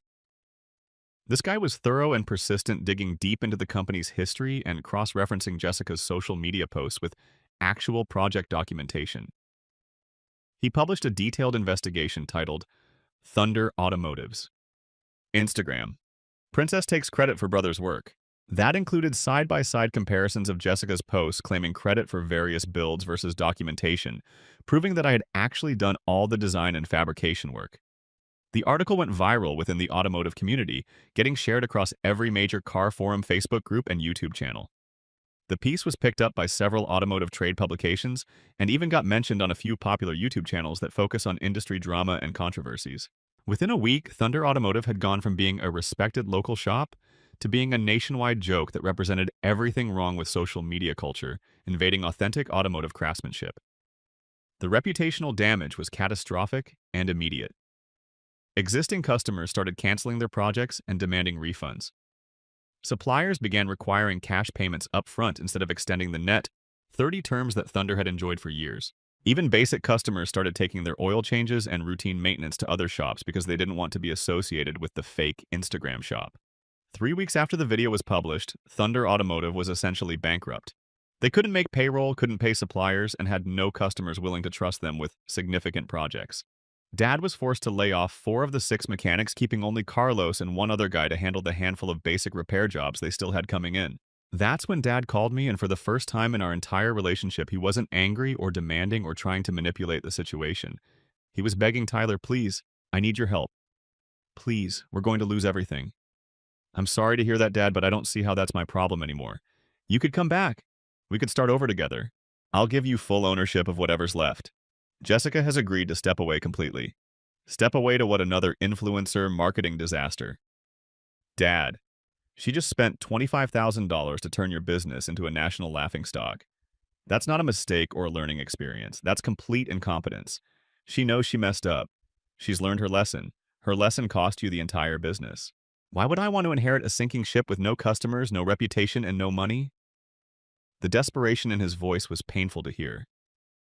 Tyler, we're going to lose the shop. We're going to lose the house. Everything your grandfather built.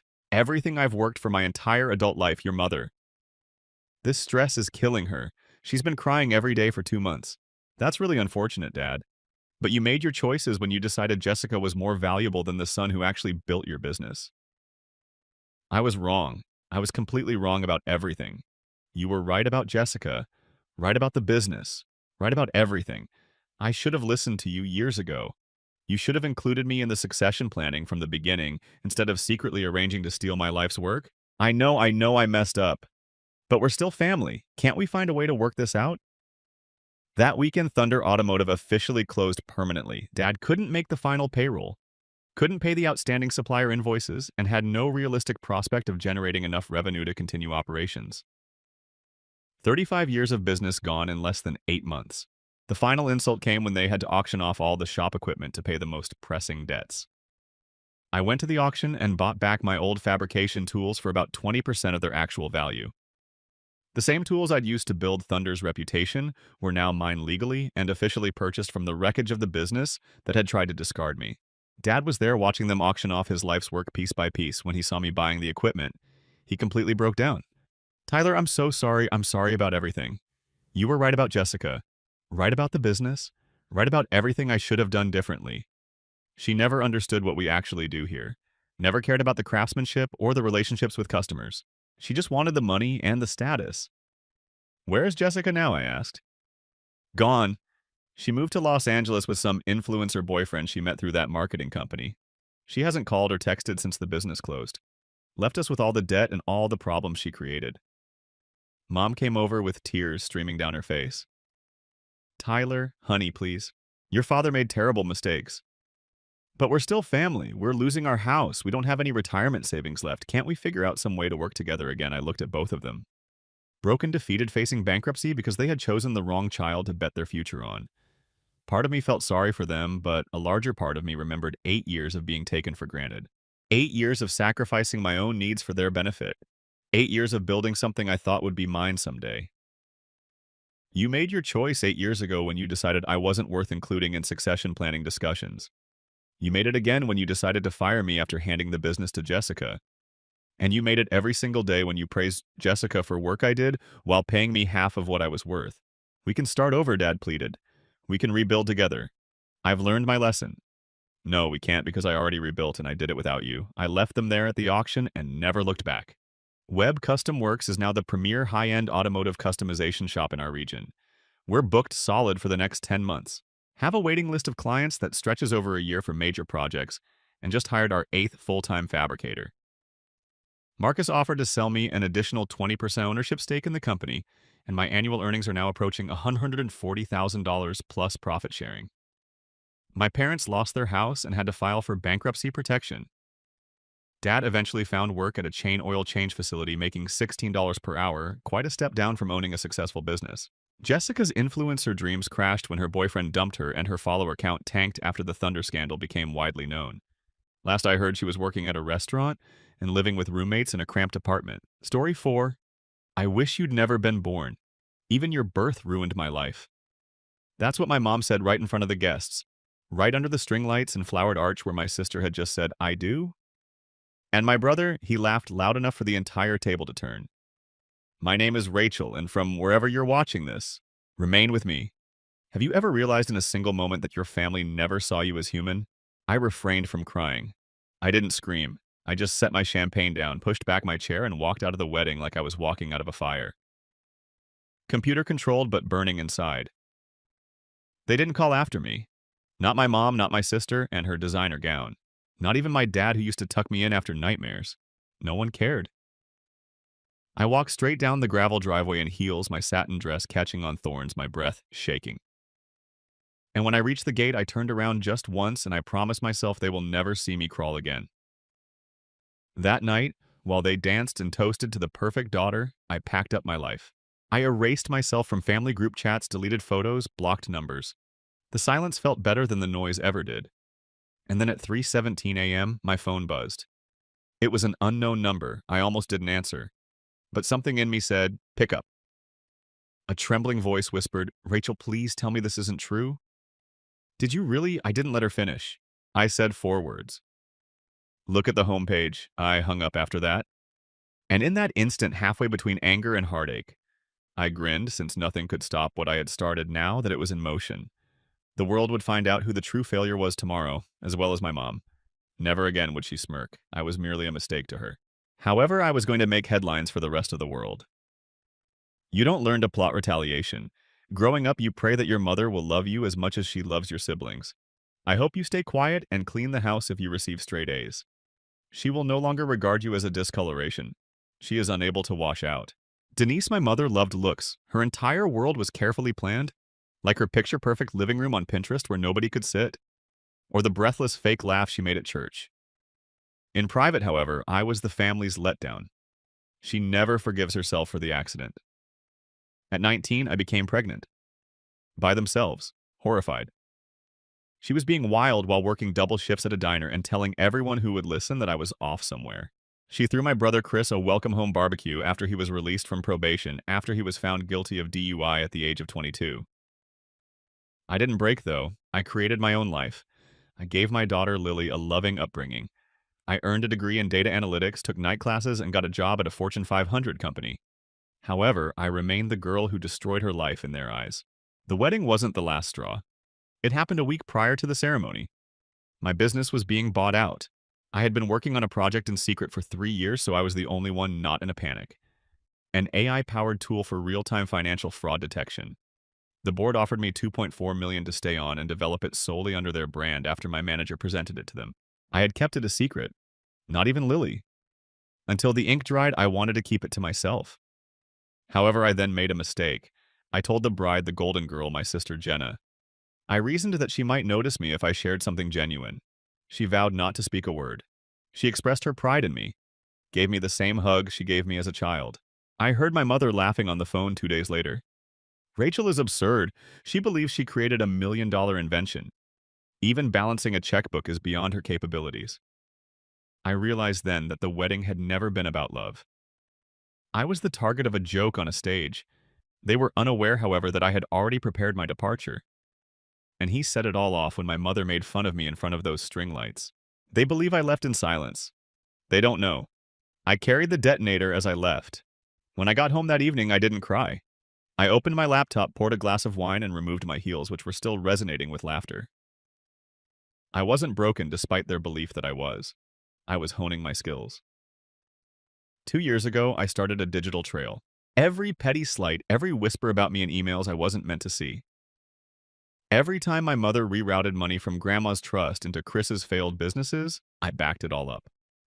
From Jenna's backdoor job placements to Chris's shady crypto scam that had quietly defrauded 3 families at our church. I wasn't just building tech. I was building leverage. And the real kicker? I never left the family group chat. I just needed it. So I saw it. The photogenic posted hours after the wedding. Me cut mid-walk back turned captioned when the family screw up. Makes a dramatic exit face with tears of joy. Chris commented probably going to cry into her broke girl whine. My mother responded with 3 crying laugh emojis. I didn't answer. Instead, I started forwarding files. The first went to a private investigator I'd already vetted someone skilled in financial forensics. The next batch to a journalist friend I'd met through work, one who was itching to do a piece on corruption, hiding in perfect suburban families. Then came the anonymous tip to the IRS and the final move. I changed the password on the shared Dropbox folder Jenna and I had used to collaborate on her wedding slideshow. Why? Because the final file, the one labeled Vows and a Final Data movie, wasn't what she thought. She'd uploaded the wrong video weeks ago.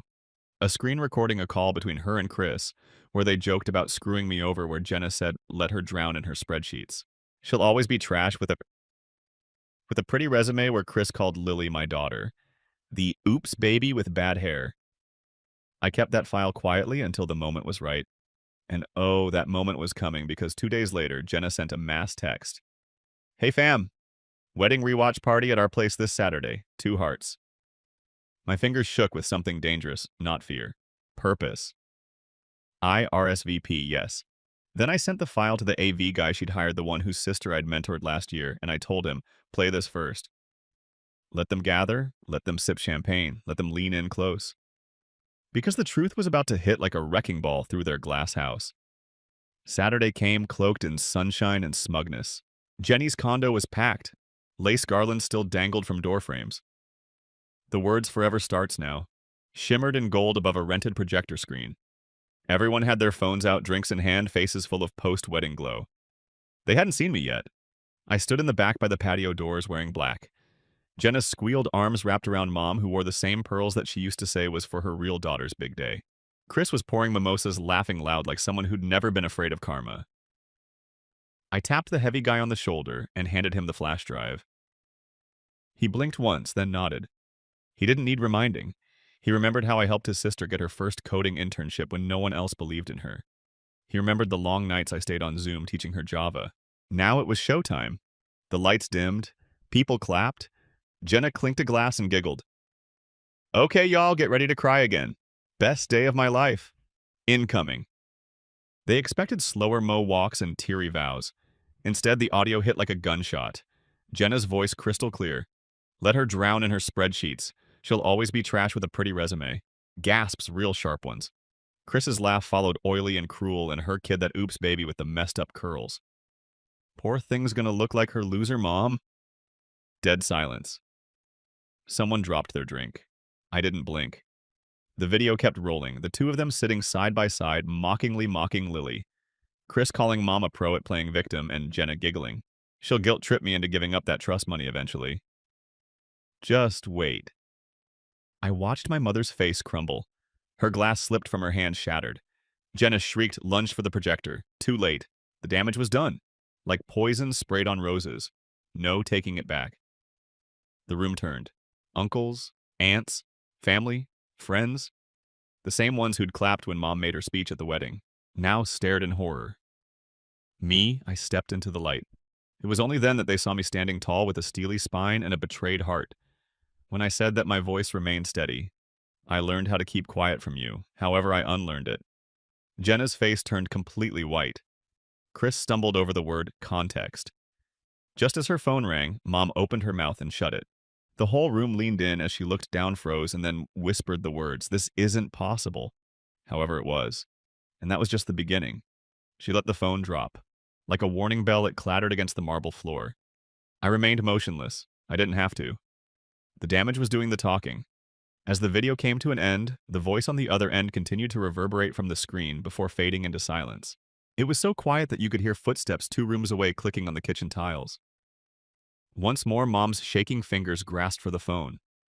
Her voice, which I hardly recognized, answered, thin and weak, horrified. Hi there. She fixed her gaze on mine. Has the individual spoken? Then, like a slow bleed, the color left her face. No, she muttered.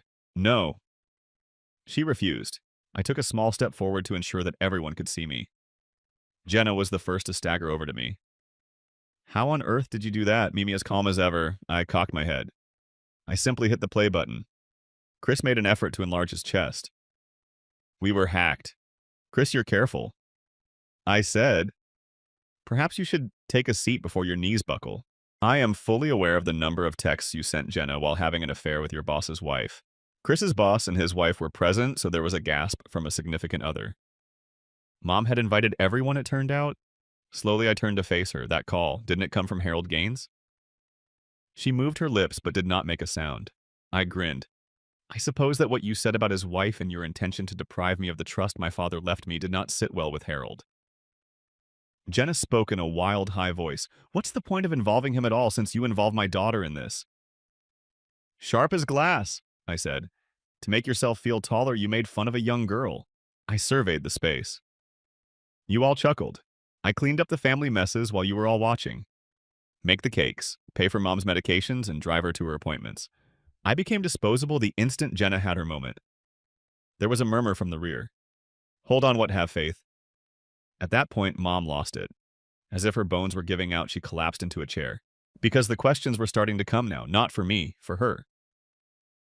How come you didn't tell us Amy's father abandoned her? Jenna was attempting to access it, but why and more? I spoke softly as I leaned in.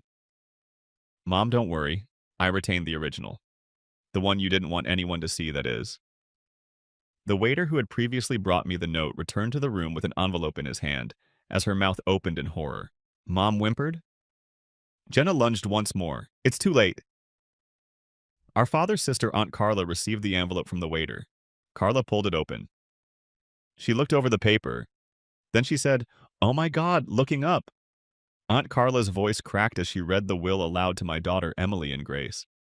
I leave the full ownership of the lakeside house and the adjoining lands. On her 30th birthday, she will receive all of the money in the private family account. Everyone turned to Mom after she stopped. Have you created a new well?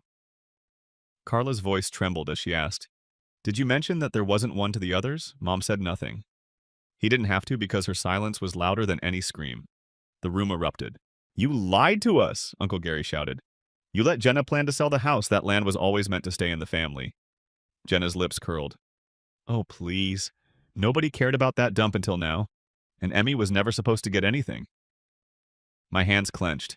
I took a step forward. I was never supposed to get anything. Or you wanted me to believe that.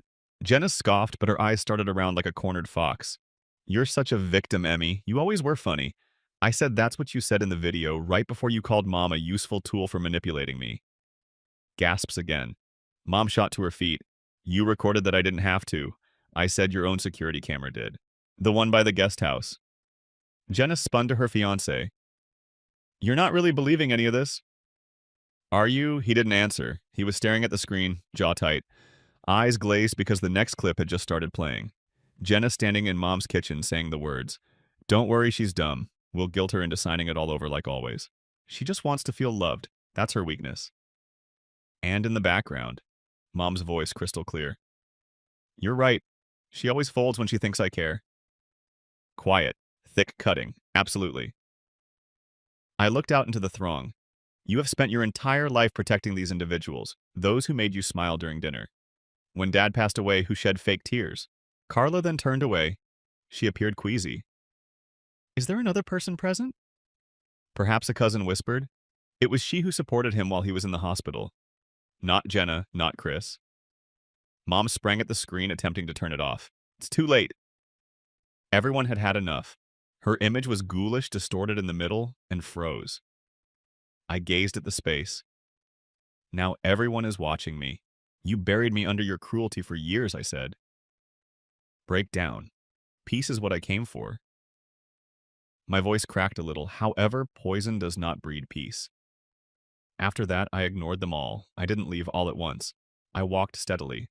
A young woman who has nothing more to prove. The room buzzed like an open wound behind me. Some are crying, others are whispering, a little yelling. The anger and disbelief in my mother's voice caused it to rise and crack, but I could no longer bear it. My face was baptized by the air outside. The pure were pulled.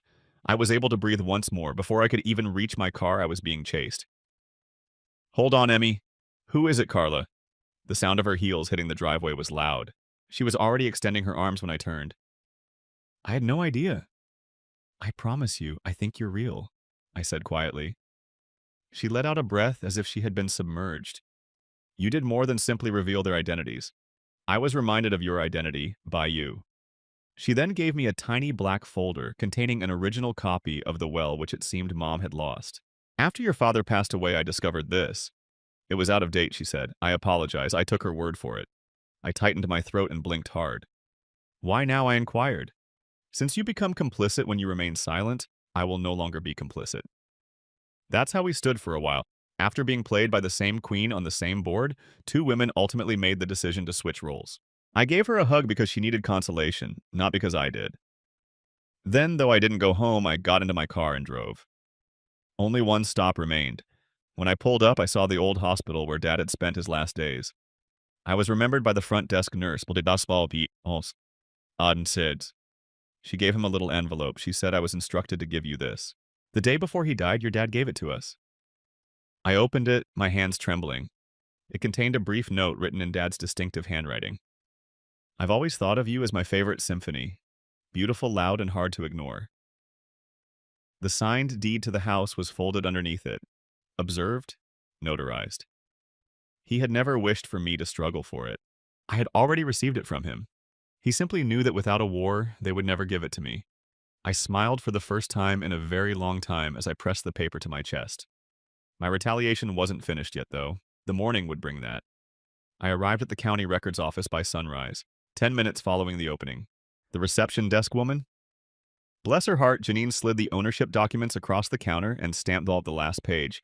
She said, "Congratulations, Miss Emerson.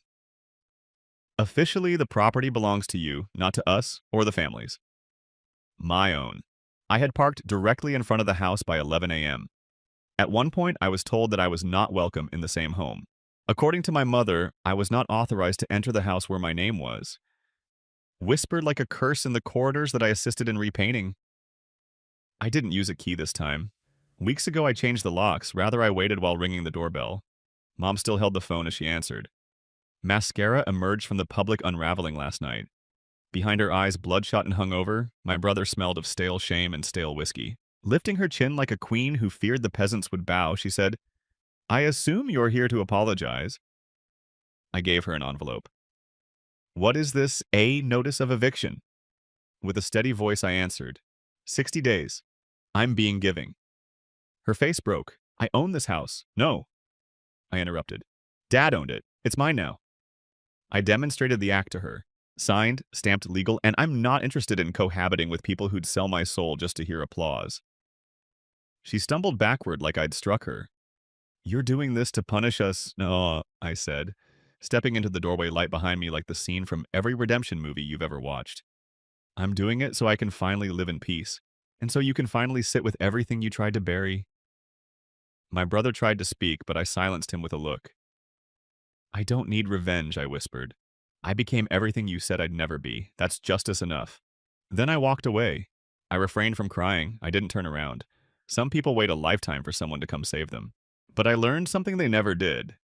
Sometimes you don't need saving. Sometimes you are the storm. Story 5, Emily is my name. That is my own father, and I am 32 years old. Celebration of a 60th birthday. I was his worst disappointment, he declared openly in front of his friends and coworkers. Before I tell you how I gave him a toast he would never forget using his own company. Tell me in the comments where you're viewing from. The celebration was just as you could have imagined. It was held in a stuffy hotel ballroom downtown, the sort with loudly patterned carpets that shouted old money and chandeliers that cost more than my vehicle. I tried to blend in by standing in the back and sipping a glass of sparkling water. The microphone was then taken by my father, Robert. He began by expressing gratitude to everyone for attending. Preening from the front table, he grinned as he complimented his lovely, encouraging wife, Karen.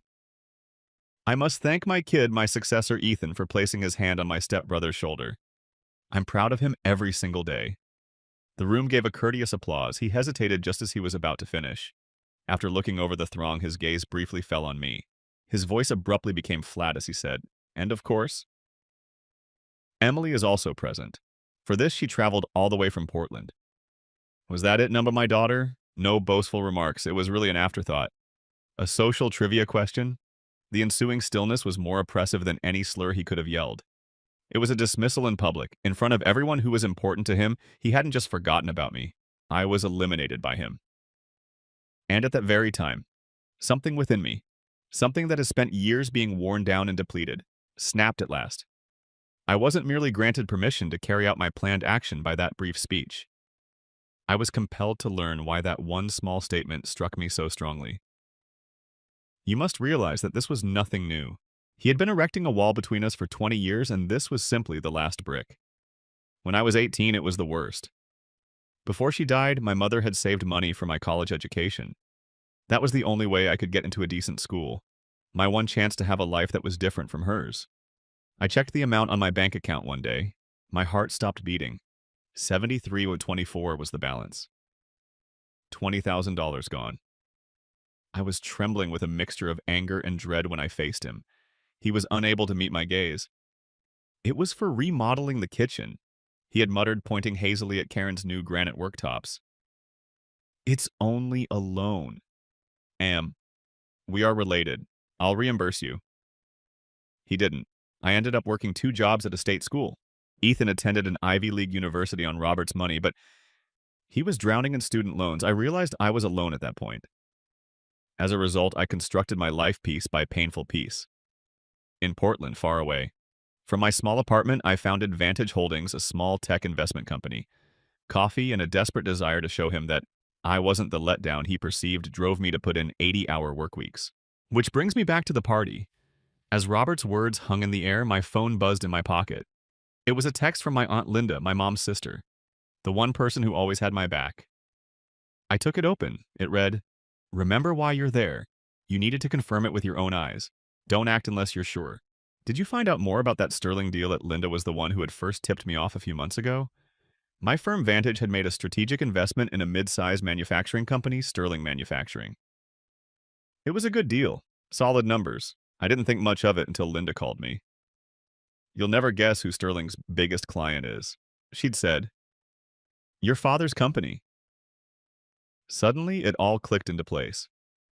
I had come to this party, not out of family obligation, but for reconnaissance. I needed to see for myself if anything at all had changed. So, with that text buzzing in my pocket, I decided to do something I never did before. I stopped avoiding them. I walked right up to my father. He barely looked at me. Thanks for coming. He mumbled, his eyes already scanning the room for someone more important to talk to. There was no warmth, no recognition, just a box-checked confirmation. Number 1.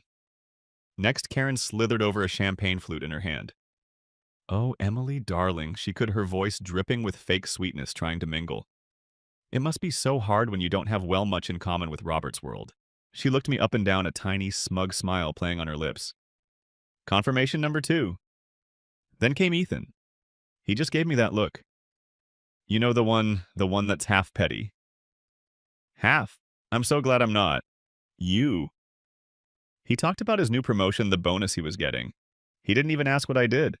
He just assumed my life in Portland was some quaint little hobby. Final confirmation.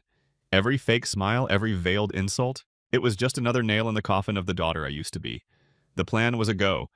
With the city lights twinkling below, I ventured out onto the balcony for some fresh air. Before I did it, I needed a moment to gather my thoughts. A man who I vaguely recognized as one of Robert's business partners came up to me as I was standing there, accompanied by an older man who looked distinguished. Emily, let me introduce you to our CEO, Michael Davies. That's what the partner said. Mr. Davies gave me a handshake. He held on tight. He said, his eyes brightening with recognition. Emily Vance. Advantage Holdings. It's nice to meet you at last. I've been keeping up with your actions. It was a great move on your part to purchase the Miller patent portfolio last year. My blood became cold. In that room, he didn't know who I was. He was unaware that I was the daughter of his employee. I was simply a peer to him. A shark, he added. It is truly a blessing for the people at Sterling Manufacturing to have you on their board. That company has been transformed by you, and that's it. The final piece was that Linda's rumor had evolved into something more. According to my father's boss, it was a fact. I was in charge, and I knew exactly what I was going to do with it after being helpless for 20 years. I went back inside. I passed Ethan, Karen, and my father. I went directly to the tiny stage and grabbed the microphone. Everyone's attention was drawn to me as a low feedback hum reverberated throughout the space. If I may, I would like to say a few words. My voice remained steady as I spoke.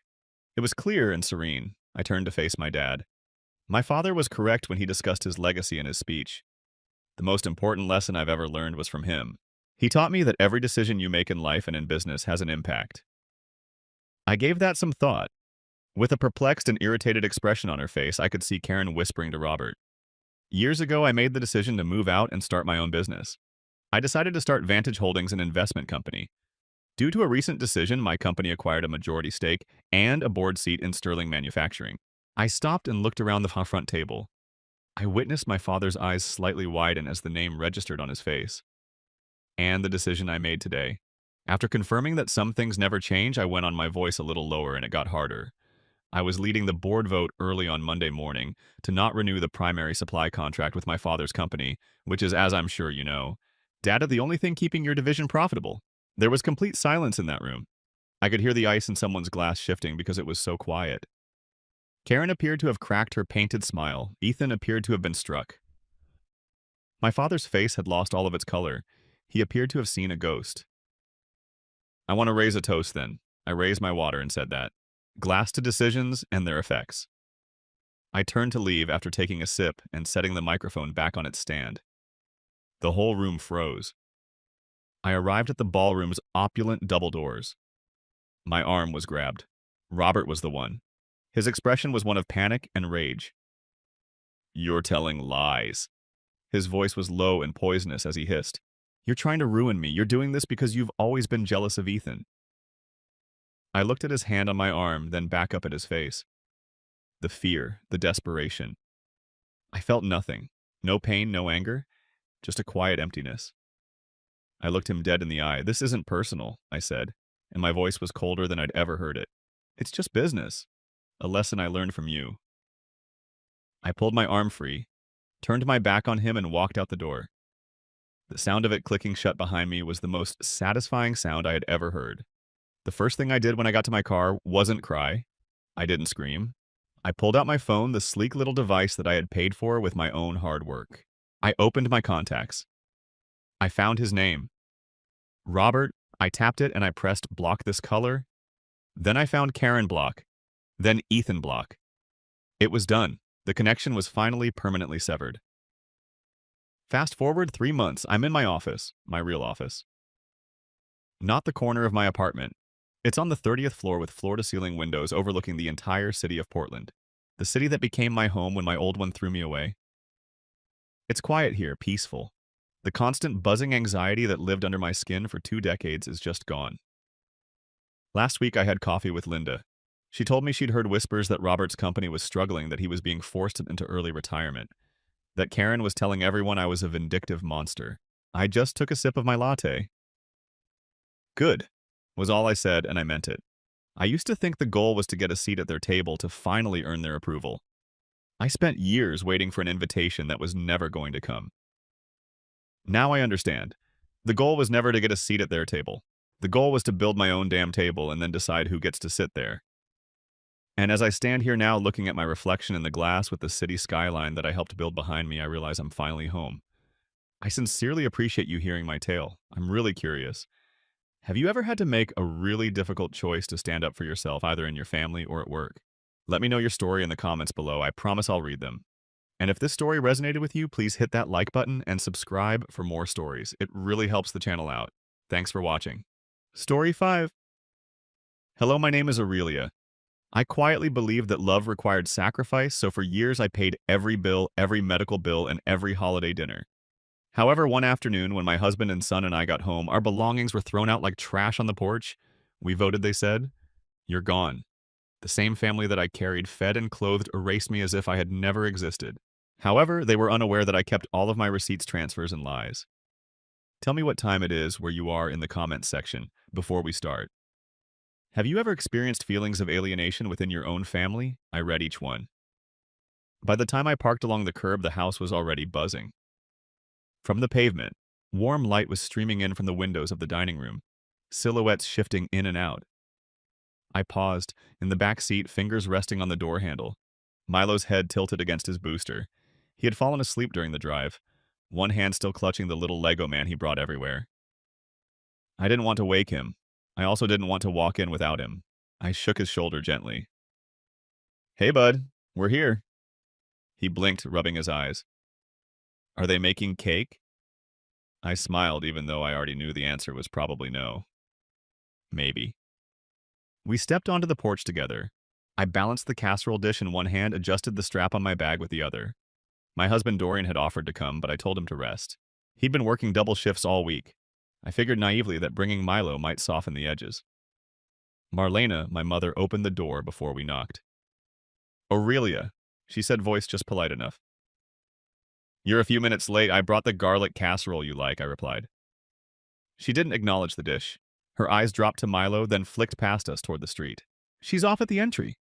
Inside, the smell of baked ziti and lemon cleaner clung to the air. The dining room table gleamed 6 places set with polished silverware and napkins folded like fans. I scanned the table twice. No seat for Milo. Not even a stool from the kitchen. I guess he can sit with me, I said gently.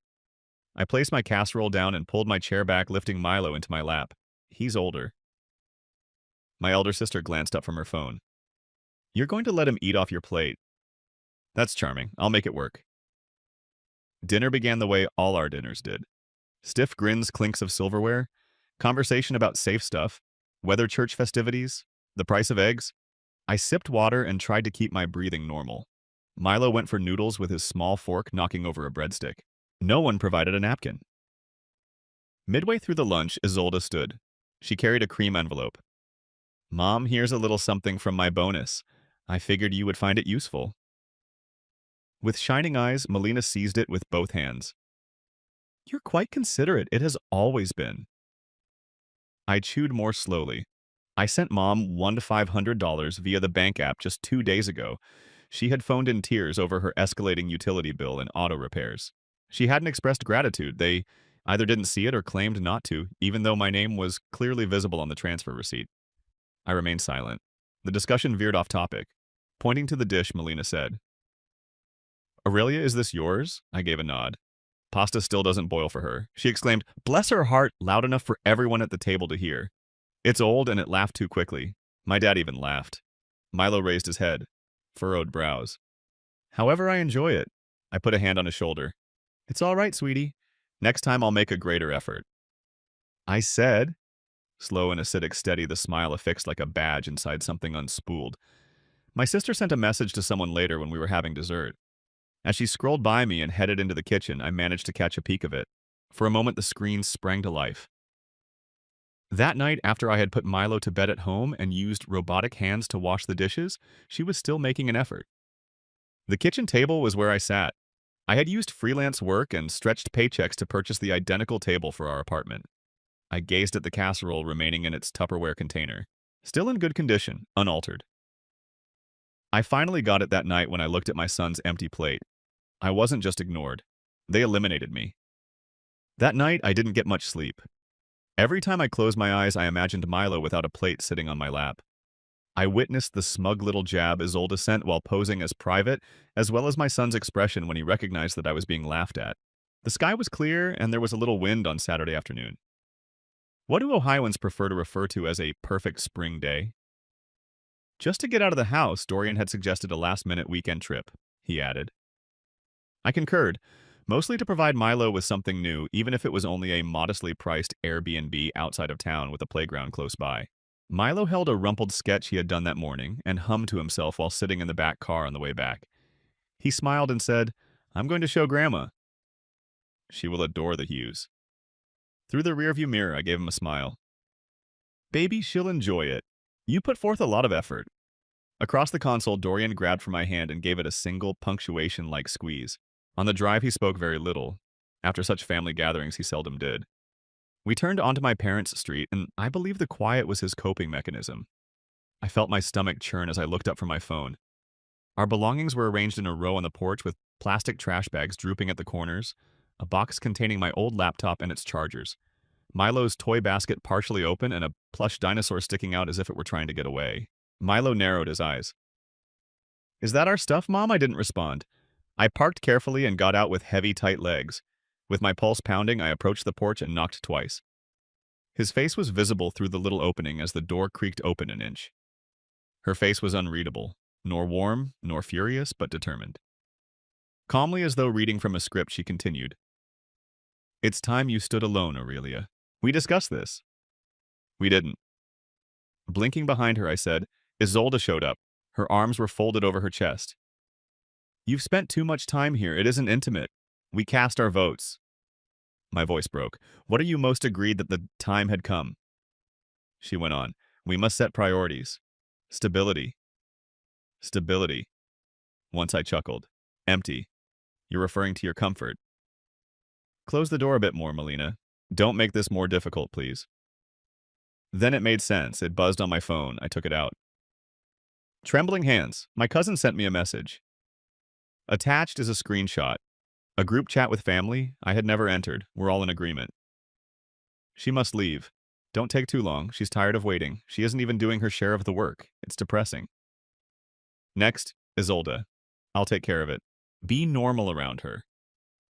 My eyes became blurry from staring at the computer. Dorian was now reading over my shoulder as he stood next to me. This was planned. Quietly, he asked. "No," I muttered. "They carried it out behind us." Milo gripped his wide-open, sketching eyes. Was I wrong? I knelt down and wiped my face. "No, dear. Not you." He turned to face the porch. "How come they won't allow us in?" I was unable to respond to that one. We packed the car as full as we could. We would return for the remainder. It wasn't until we stopped into a dilapidated hotel at a petrol station on the outside that I started crying. Under the surface, the room smelled like mildew and something older like lemon air freshener. Milo was already falling asleep as he cuddled up on the bed next to me. Sitting in the corner, Dorian silently scrolled through his phone. I launched the conversation for the family group. Every name that had previously referred to me as a niece, cousin, or daughter was scrolled past. I went over each message one more. Allow them to see me. I then removed it. Later that evening, I realized I couldn't continue to lie as I glanced at my kid, who was sleeping next to me in the motel bed. That night, I didn't get much sleep. The air is too dry and the cushions at motels are usually too flat. The quiet was too loud. With the gentle cadence of a youngster who hadn't quite processed the gravity of what had transpired, Milo laid next to me, his chest rising and falling. In the little light coming in through the foam curtains, I saw him trace the contour of his face. I used to think that I was doing all of this for him, but when I saw our bags arranged like a yard sale special, something inside of me changed. I knew I couldn't remain numb, but by morning I hadn't decided. There was a little scent of bleach and stale coffee in the room. Silently, I got out of bed and put on a sweater and pants. The person at the front desk informed me about a diner 2 streets away, which is below. I sent my friend Tanya a text to ask if Milo could stay at her house for a longer sleep. She answered right away, of course. "Spend as much time as you require in the cafe." I picked a window-facing seat. Across the street, the courthouse towered, its hefty stone front more recognizable than I wanted to acknowledge. With a trembling palm, I mixed milk into my coffee. Dorian appeared to have just rolled out of his own remorse when he arrived 5 minutes late. He had just had a quick shower and his hair was still wet. He untucked his shirt beneath his jacket. He sat down and said, "Hey." Not looking me in the eye, I wasted no time. "Have they ever shown me respect?" He blinked, taken by surprise. "What? My relatives. Your household, everyone. Have they ever shown me respect?" His gaze strayed to the window as he gently breathed. "Aurelia, they are outdated. They have certain expectations. Your mother is like that, you know. It wasn't her intention. I don't want to know what they meant. I cut you off. I want to know what you think." A brief delay allowed the gentle clink of dishes behind the counter to be heard.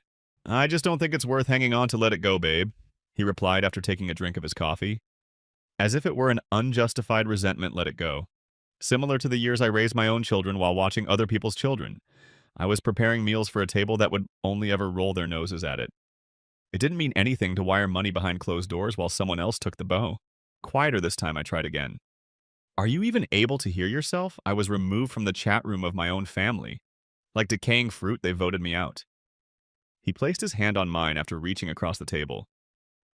"I'm not attempting to pick a side. Perhaps it's time for us to take center stage." I withdrew my hand. "It's funny. All this time you've been thinking about them." He didn't dispute it, but his jaw tightened. Last Thanksgiving, I had a flashback. When Isolde learned that I was making fitness videos online, she burst out laughing in front of everyone.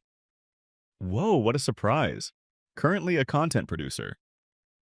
What comes next? You sell tea for the stomach. Mom remained silent. Continue chopping the turkey. That night, Dorian had patted my leg beneath the table. I never requested that gesture.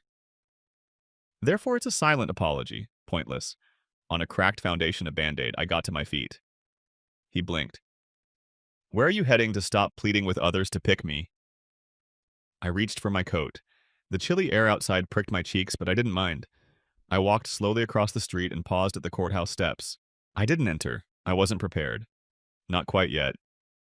However, with my hands deep in my pockets, I stood there gazing at those gray stone columns.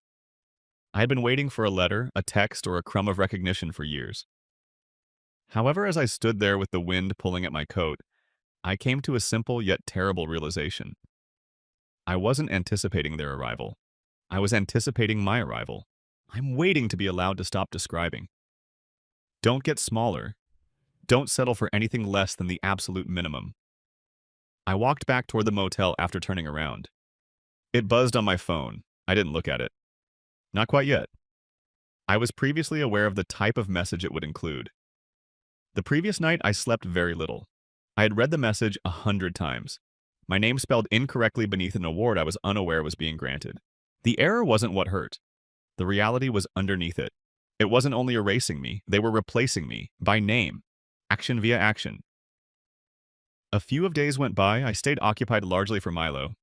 After spending a few nights at the hotel, we spent a few more nights with my buddy Danielle. Pretending not to see the sympathy in her eyes, I accepted her offer of her sofa and her kind smiles. Then the invitation arrived. I got a text from Isolde. This Friday is the Reading Corner dedication for Nathan's class. He'll take the stage. I hoped Milo would enjoy it. Seeing you was out of the question. No affection, only formality cloaked in duty. Even though I didn't intend to attend, I knew I couldn't say no when Milo overheard and grabbed my arm as his eyes were bright with anticipation. We headed to the school theater on Friday afternoon after I put his sketch pad and some snacks in my handbag. For Nathan, I brought a little wrapped book. Milo's favorite is The Wind in the Willows. We sneaked into the back row seats. Parents filled the auditorium with pride. The vibrant bulletin boards and polished flooring reverberate with the sound of conversation. I sat in silence. Wet palms, sleek and blue Isolde stood in front grinning as if she were from an other planet. Then it took place. The principal cleared his throat as he took the microphone. Before we start, we would like to express our gratitude to a kind sponsor who helped make our new reading space a reality. Thank you so much, Mrs. Isolde Greer. Cheers. Milo even gave me a clap before giving me a perplexed look. But wasn't that from your company, Mommy? I first didn't respond. I continued to clap gently and courteously as if my hands weren't burning. I leaned over and whispered after that. Giving too much might sometimes cause recipients to forget who provided it. He cocked his head. It's unfair. No, it wasn't. I looked at Isolde. She didn't turn her head. She actually gave me the tiniest shrug and a tight, knowing smile as if she were daring me to spoil the moment. I didn't. For the ceremony, I stayed. When Nathan read 2 sentences on stage, Milo grinned. Like a well-trained extra in someone else's play, I grinned too. I didn't approach the family cluster after that. I immediately went outside and took a seat on a bench near the parking lot shaded by a tree. As the spring breeze rustled the paper, I saw Milo sketch a robot in his notebook. Zoe called later in the evening. Even when we were silent for a few weeks, she had a way of feeling things. After I gave her the essential details of what happened, she responded, "You sound tired." I am, but not the sleep-fixing sort. She waited. She was always waiting. I used the family account to make the gift. I said that I didn't even put my name on it because I reasoned that perhaps she would take the credit if the outcomes spoke for themselves. She does it every time. At that time, Zoe was silent. Aurelia. You've been hoping they'll change into the person they never said they would be. I was stopped by what she said. She was being exact, not mean. They can't see you, but it doesn't make you invisible. She went on. You continue to stroll behind them, making you invisible. My hotel phone was warm in my fingers as I gazed out at the dark park beyond. I didn't weep because I had previously shed too many tears for those who didn't blink, not because it didn't hurt. It's okay for you to cease following them. Zoe went on. There is no change in their direction. I thanked you in a whisper and said, I will give you another call shortly. Then long after the call was over, I sat still. Something had started to change within me. It wasn't rage. No more, it was space. A cleansing of a new sort in my chest. Not to exact retribution. For the air. I didn't require their gratitude. All I had to do was quit giving mine away to folks who wouldn't even recall that evening. I made my way back to our small room at the hotel, passing the vending machines and the front desk. Milo had already curled up, legs spread out as if only children could sleep. I sat on the side of the bed and tucked the blanket under his chin. I became aware of it at that point. A letter was tucked beneath the door. No name. With a tiny bit of blue ink in the corner, it was only folded once. It included a message that almost shattered me and 200 mutmonis in banknotes.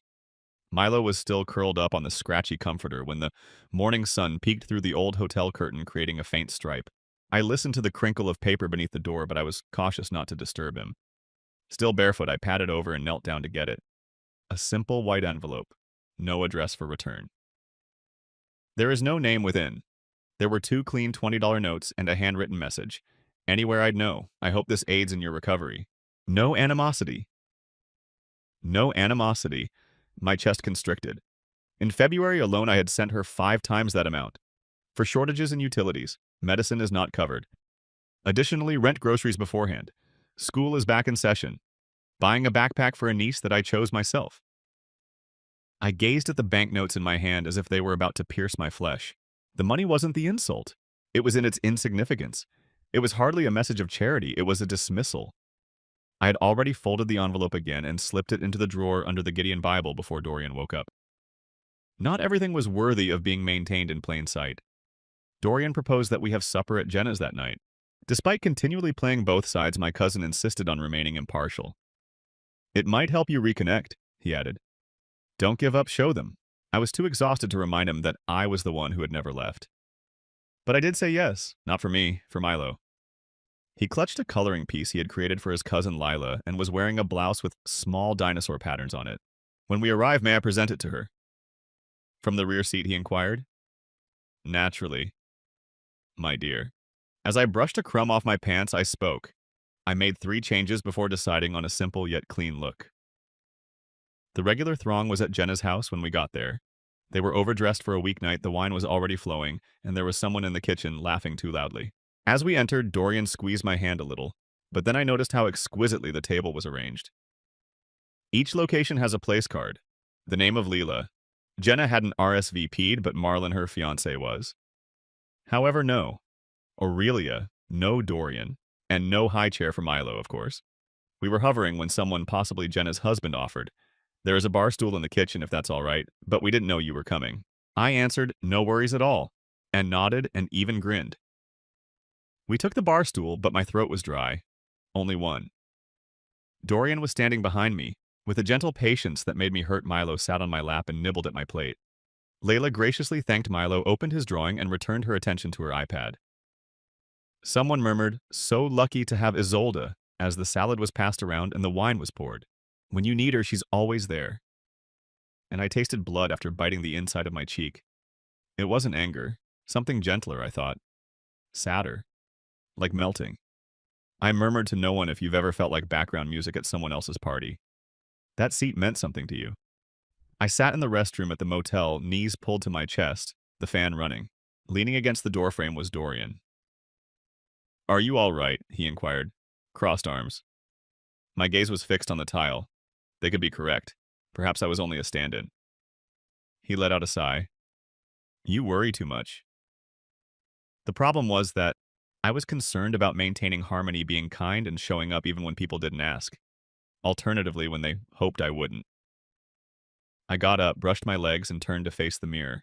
I then turned it down. Even yet, perhaps it's time for me to stop attending events to which I was never really invited. I had hardly slept by the time sunshine came through the flimsy hotel drapes. My mind was still pacing the same mental hallway it had been using for weeks, even though my body had passed out hours earlier. Unanswered questions. I didn't intend to rehash those memories. Trying not to wake Milo, I rolled over.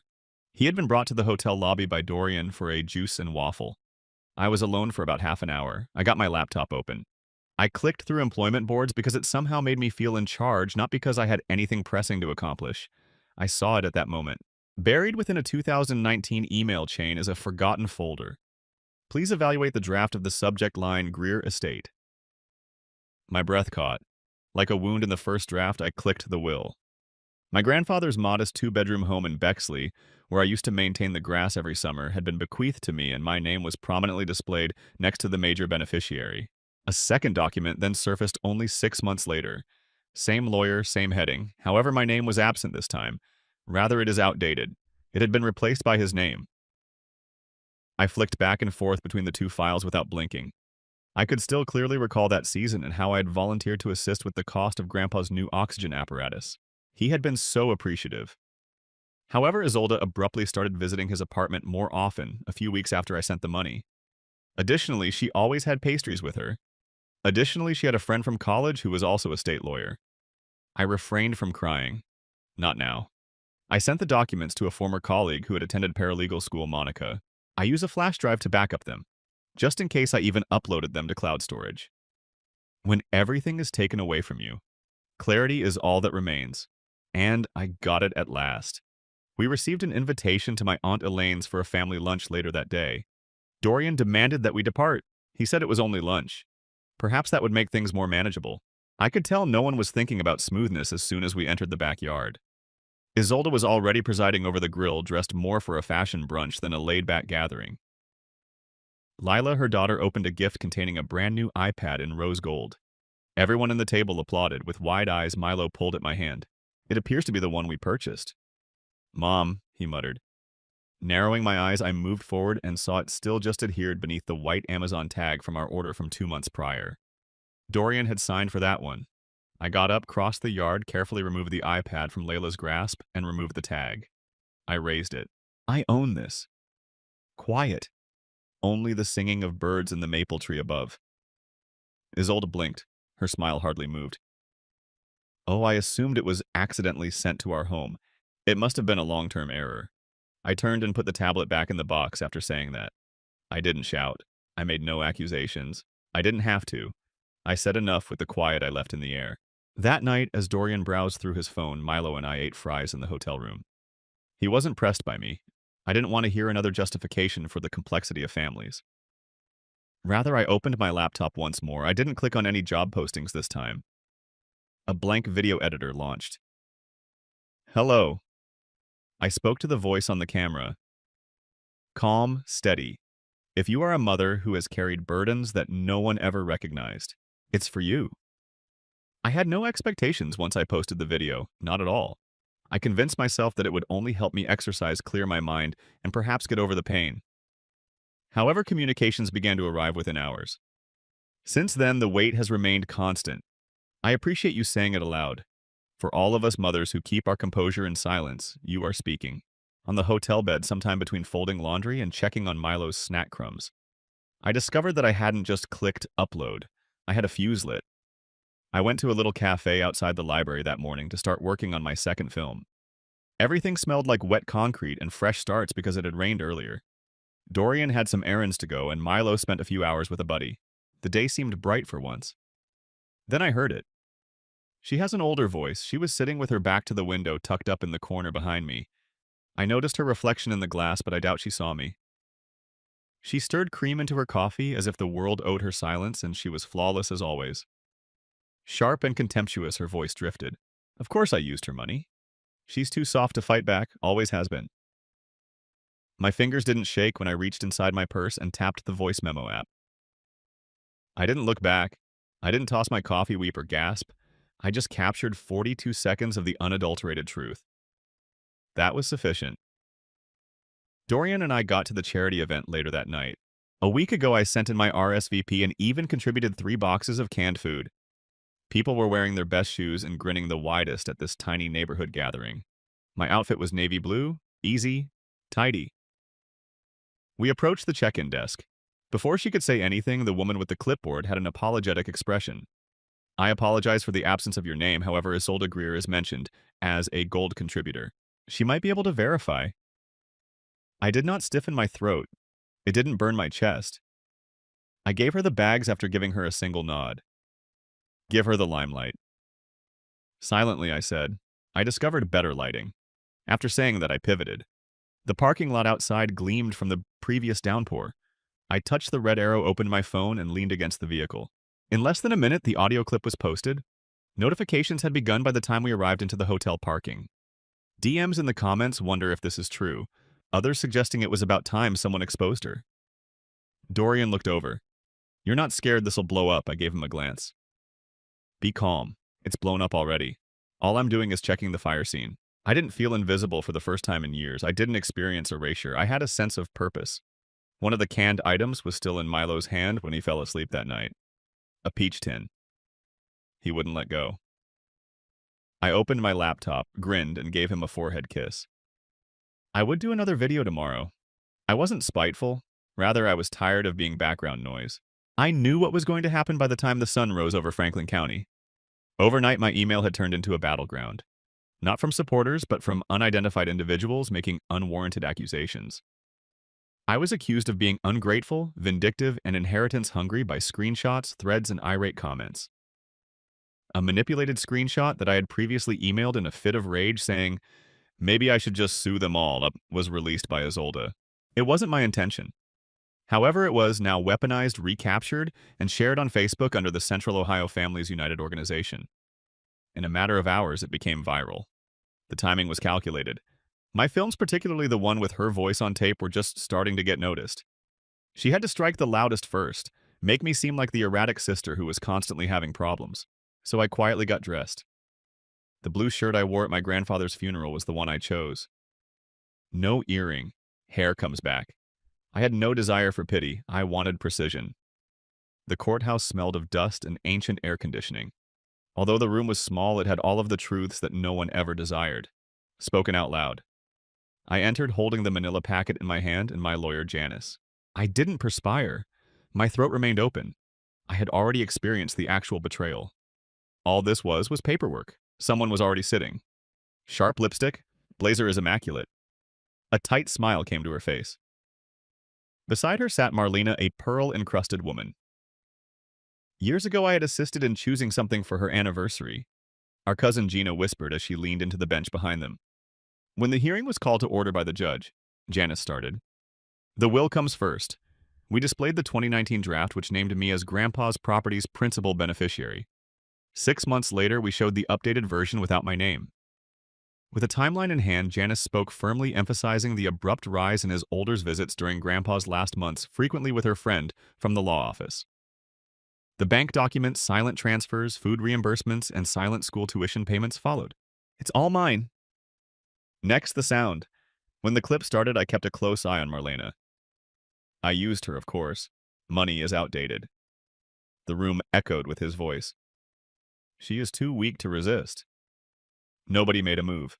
Marlena appeared shaken as well. Then came my turn. From my suitcase, I grabbed the identical envelope Marlena had once placed under my motel door with $40 and a letter. "Hope this helps." No animosity. I stepped to her calm and placed a blank check into it. "In case you ever wish to return what I provided," I said loud enough for the room. "Adjust for inflation." I turned to depart, but not before retrieving. One final thing, the chair. The little wooden chair I used to feed Milo in. The one they claimed was part of the house. I'd bought it. I had the receipt in my tote. Cradled in my arms like a memory that only I had, I lifted it up and carried it out. Justice, according to some, is loud, but it is going away with the truth unaltered. They can't yell as loudly as that. As I opened the final box marked Milo Books, the sun streamed through my new apartment's east-facing windows. I put his favorite stories in order. Picture books that have dog ears. He placed his battered copy of The Very Hungry Caterpillar and The Talking Tractor on the little shelf next to his beanbag.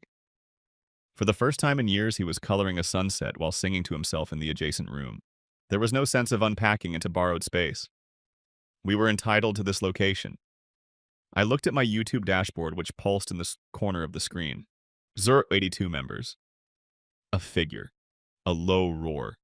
Evidence that speaking up for oneself might have a greater impact than remaining silent for years. I knew it was her without even looking when the phone rang. "Melina." I waited for voicemail to come in. I opened the transcript a little later. "We simply were unaware. We assumed you would always be present." I gazed at those words as though they were a puzzle that I had finally figured out. They had no intention of regret. They intended to convey anticipation, a feeling of permanency out of place. as though my appearance had been an implicit promise all along, like the second bedroom or the porch light. My fingers grazed the edge of something familiar in the drawer later that afternoon as I was organizing files. The envelope. The same one from weeks ago on the floor of the hotel. The main crease was now more noticeable and the borders of the paper had softened. I opened it without anything. For a long time I stood there, not upset or offended, just conscious. The last thing I ever gave them was that envelope, not $40. My quiet, not the years of late-night pickups or shifted deposits. My readiness to be silent in spaces that were happy to accept it. I replaced it in the drawer. I needed the reminder. Milo and I went to the corner park for our regular stroll that evening. The lingering gray of winter had finally started to fade in the spring. He skipped forward, pausing to pick at a dandelion patch. Then, like children, he asked a large question as if it were unimportant. Do you believe they will ever apologize? I took a while to respond. Rather, I gazed at the azure heavens between the trees. The same sky that covered every room where my voice had been muted, the courtroom and the house we departed. We're not waiting for it anymore, are we? Perhaps, I said at last. Milo gave a nod, as if that were entirely logical. I sat on a seat close by and let the silence descend upon me as he went off to the swings. After his nightly ritual and another perusal of the giving tree, he returned home. I took a seat at my desk. I launched my laptop and started planning my channel's upcoming series. I called it Strong Starts for Silent Women, a Reclaim series. I carefully and deliberately typed everything, then saved the file on the chair I had stolen from my parents' house. Our chair, which I had used to feed Milo while he was still giggling and cheeky, was still in place. It didn't plead for a seat at their table anymore. Now it had a genuine one. What about the will? For days it remained unopened in my inbox. I didn't have to open it once again. A property, a name, or a title that I had inherited myself had not been passed down to me. Justice isn't always about taking things back. It has to do with